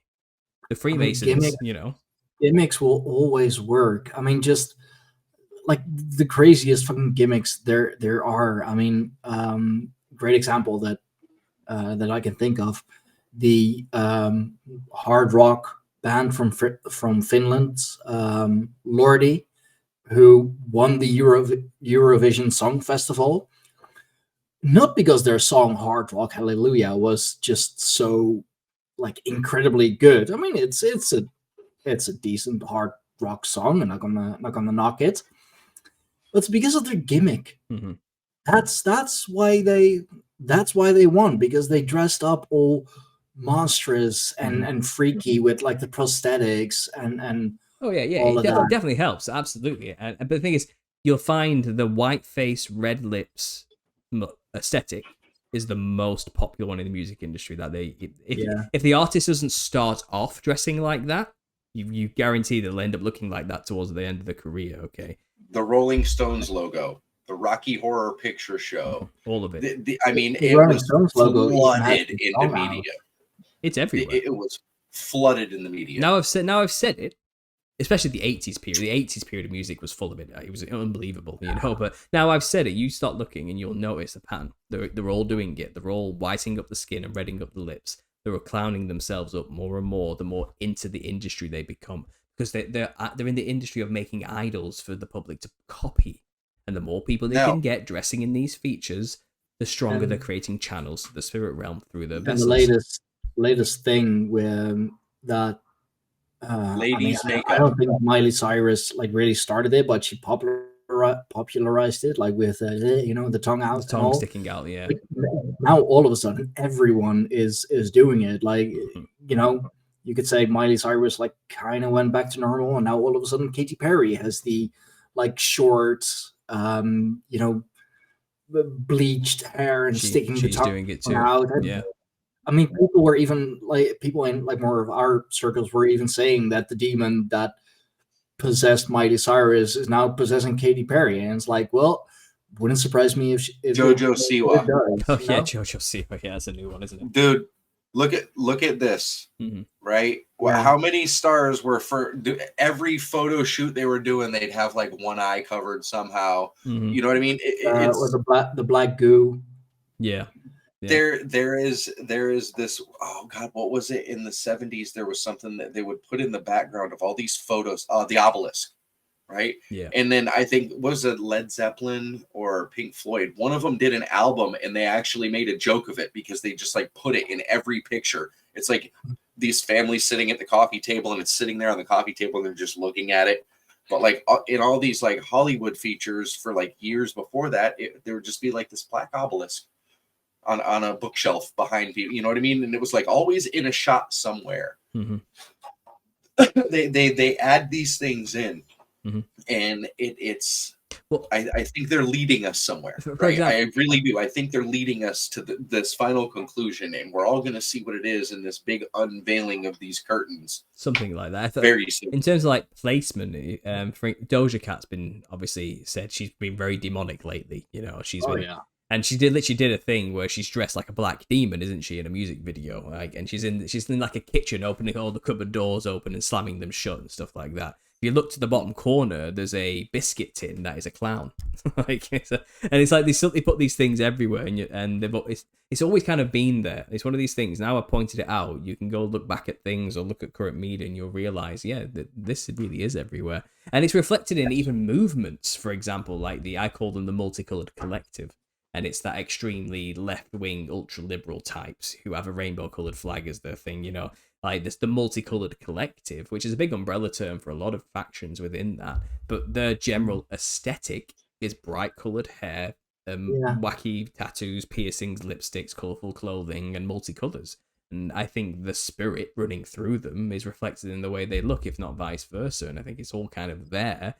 And you can kind of see, it's kind of like glimpsing into the spirit behind something now. If they have that look to them, they've likely got a Nephilim spirit in them. See, you know? I think LSD, world, right? I think LSD only allows you part way there, right? Yeah. So, because I've done a whole range of otherworldly experiences, if you will, because it's all tapping into some other realm, you know, as far as I see it. Like, psilocybin, the very most basic version, all right, you know, on the most basic form, right, and even in small doses, you start making connections that you look at something, you're like, oh yeah, you know, it just like things that never occurred to you before instantly occur to you, right? In that it's very cerebral, but you know where you are. You're still tethered very much in reality, right?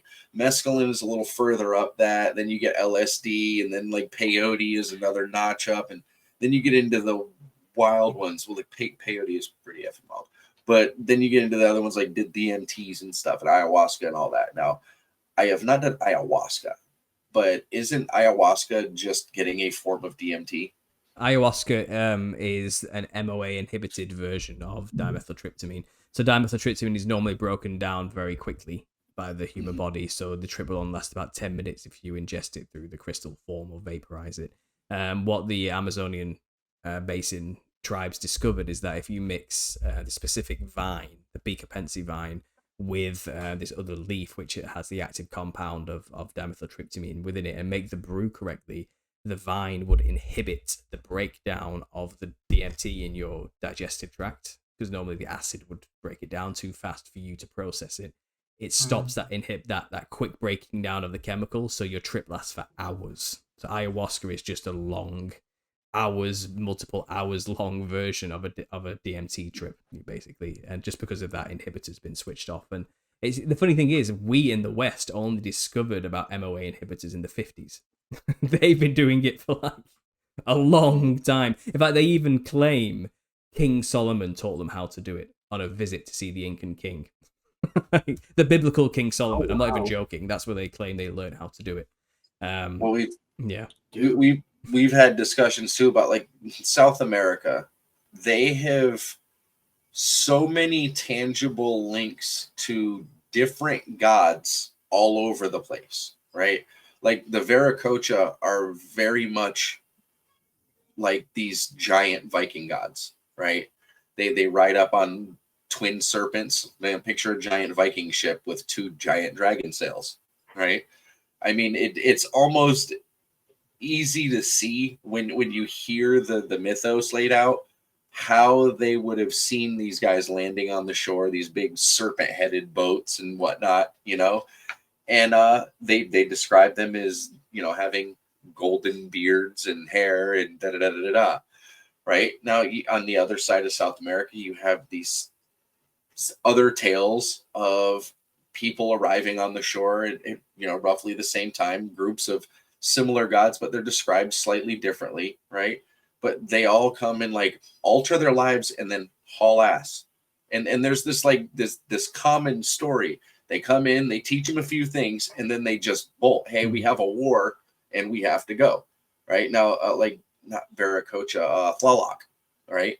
His brother came. He came and helped the people and taught them many things, right? And then his brother comes and says, "Hey, we need you to come away for war," right?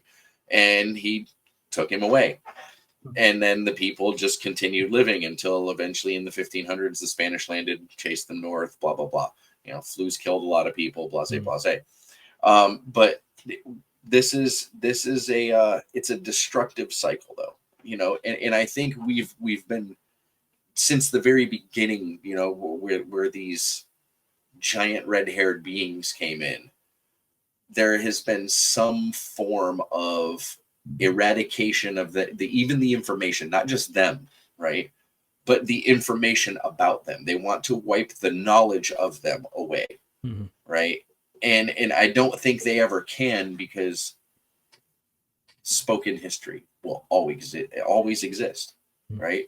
There are these, you could wipe it away in this city, or you could wipe it away in this culture, but with today's age, right, with technology, right, information is everywhere, right? Now, where 5 years ago people had, you know, or let's say before the internet, you know, 25 years ago, people had a very limited scope of what they could see on TV and what they could go to the video store and rent, right? But now all of these mythos and all of these histories and all of this is like in our faces, right? And I really do think they're guiding us down this path.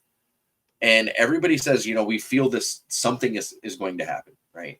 They're building up to something, and we don't know if it's World War III. We don't know if it's, you know, this, that, or the other thing, you know, but something big is going to happen. And I think people are just sensitive to these energies, right? And they've become so common now that people are tuned up to it, right? And we've become uneasy.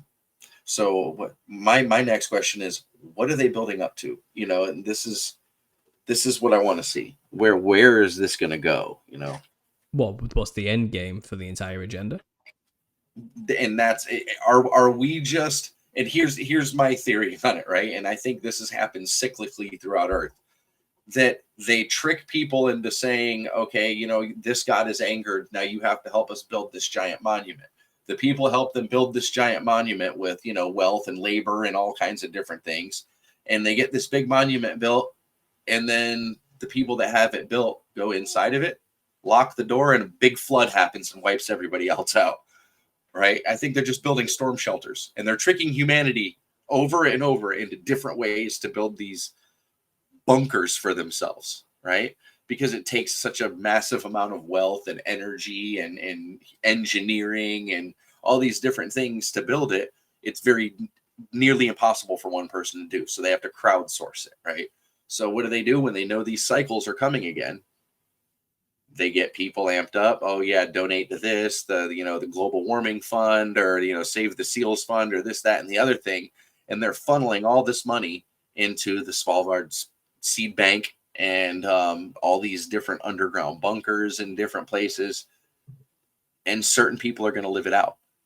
And we're going to see the cycle happen again. And I think we're the little ages, if you will, right? I think we're coming back around to these little ages, these cycles. Maybe. And I think they know it, and they're just distracting us. And the more circus we see out there, the more they're trying to distract us. They're just flooding us with all of this nonsense to keep us looking. Hey, look over here, look over here, look over here, while they're doing their little thing over here. And then pretty soon they'll tuck themselves inside, close the doors, and we look around and go, hey, where'd all the rich people go? And then that's it. Maybe. It would explain why they're building these bunkers. They clearly think they have a hope of surviving something cataclysmic that's coming our way.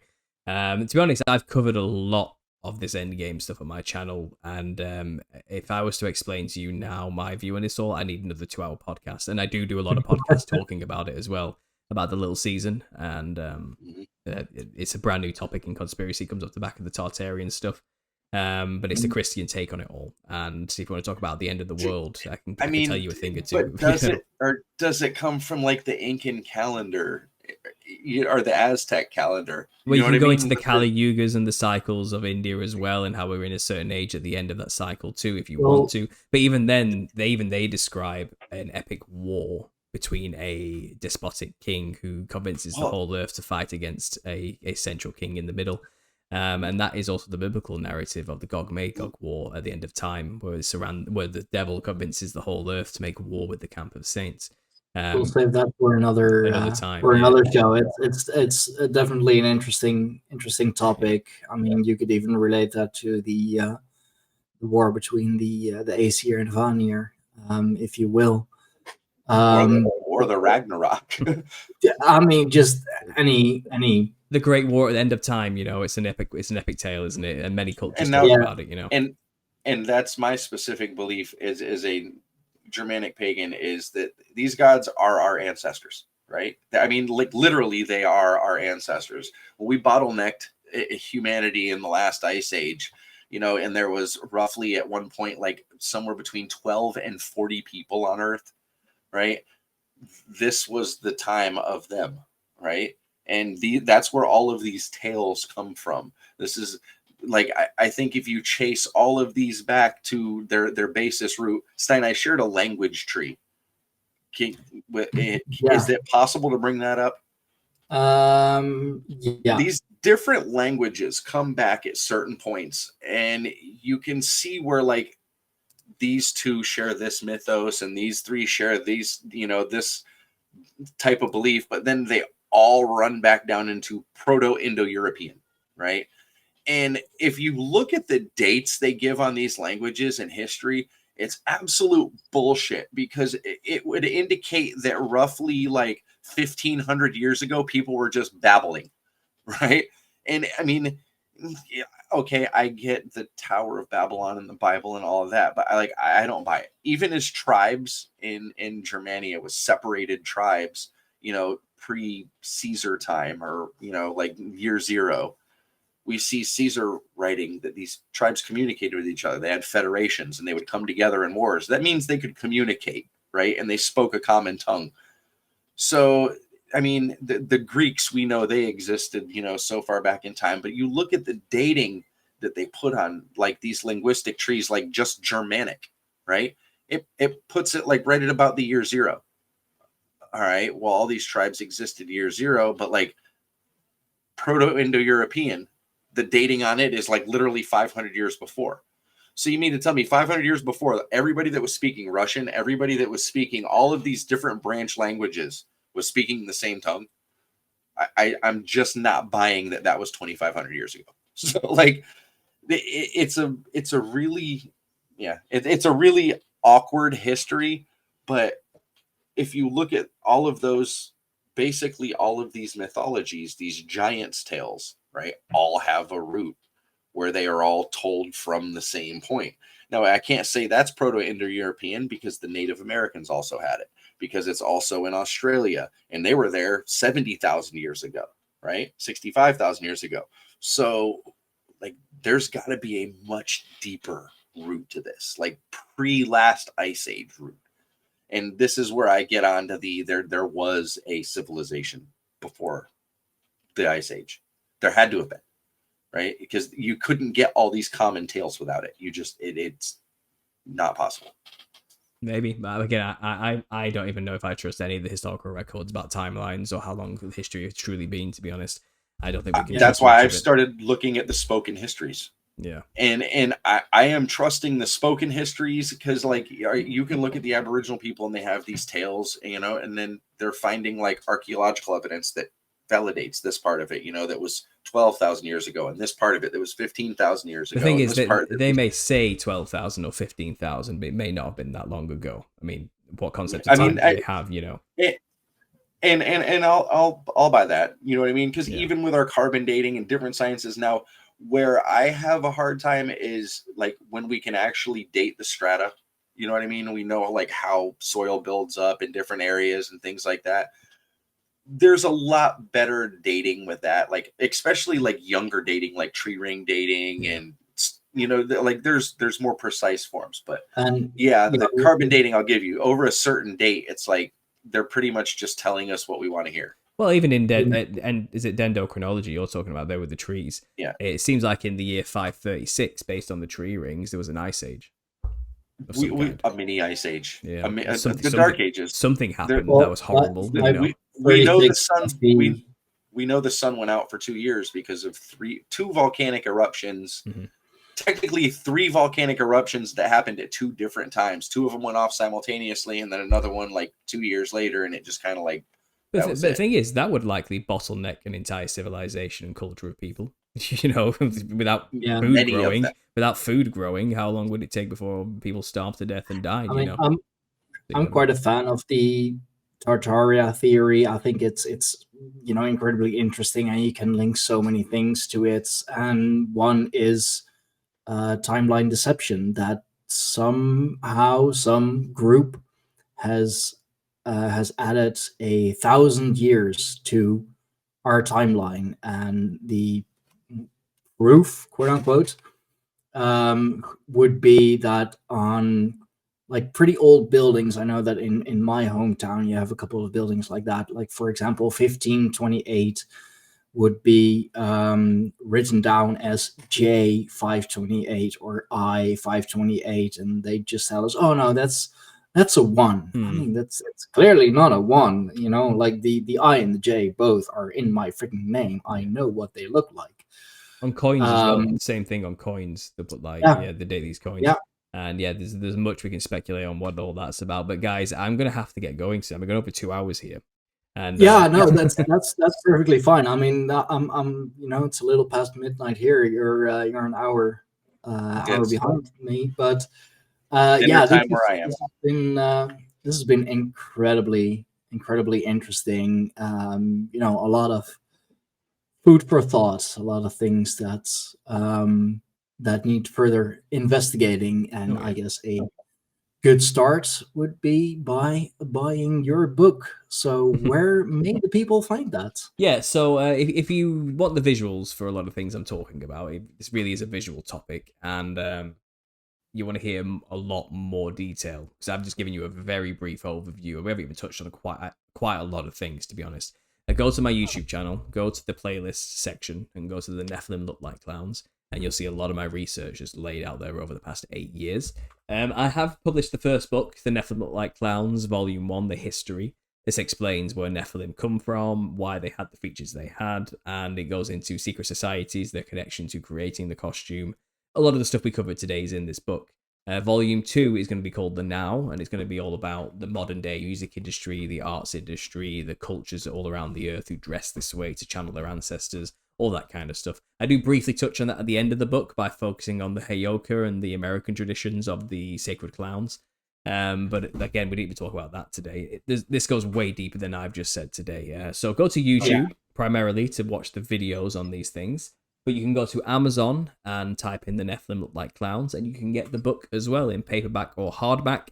And I should hopefully have the Kindle version released tomorrow. It's in review right now. It should have been released 2 days ago, and they've delayed it. Hopefully tomorrow it'll go live. So you can get the book on Amazon, or you can just follow me at Understanding Conspiracy on YouTube. Awesome. I will make sure to put all the links in the description box down below. I have watched some of your videos, of course, some of your stuff on Instagram as well. The Nephilim Looked Like Clowns. It is a absolutely fascinating topic. Quite scary, but fascinating. So thank you very much for coming on, Josh. Thank you for co-hosting on this one. Couldn't do it without my tribal brother, of course. Understanding Conspiracy. What is your name again, sir? It's Paul. Paul Stops. Paul. Right, guys. Thanks for having me. I'll stay in touch. We can do this again sometime, I'm sure. Yeah.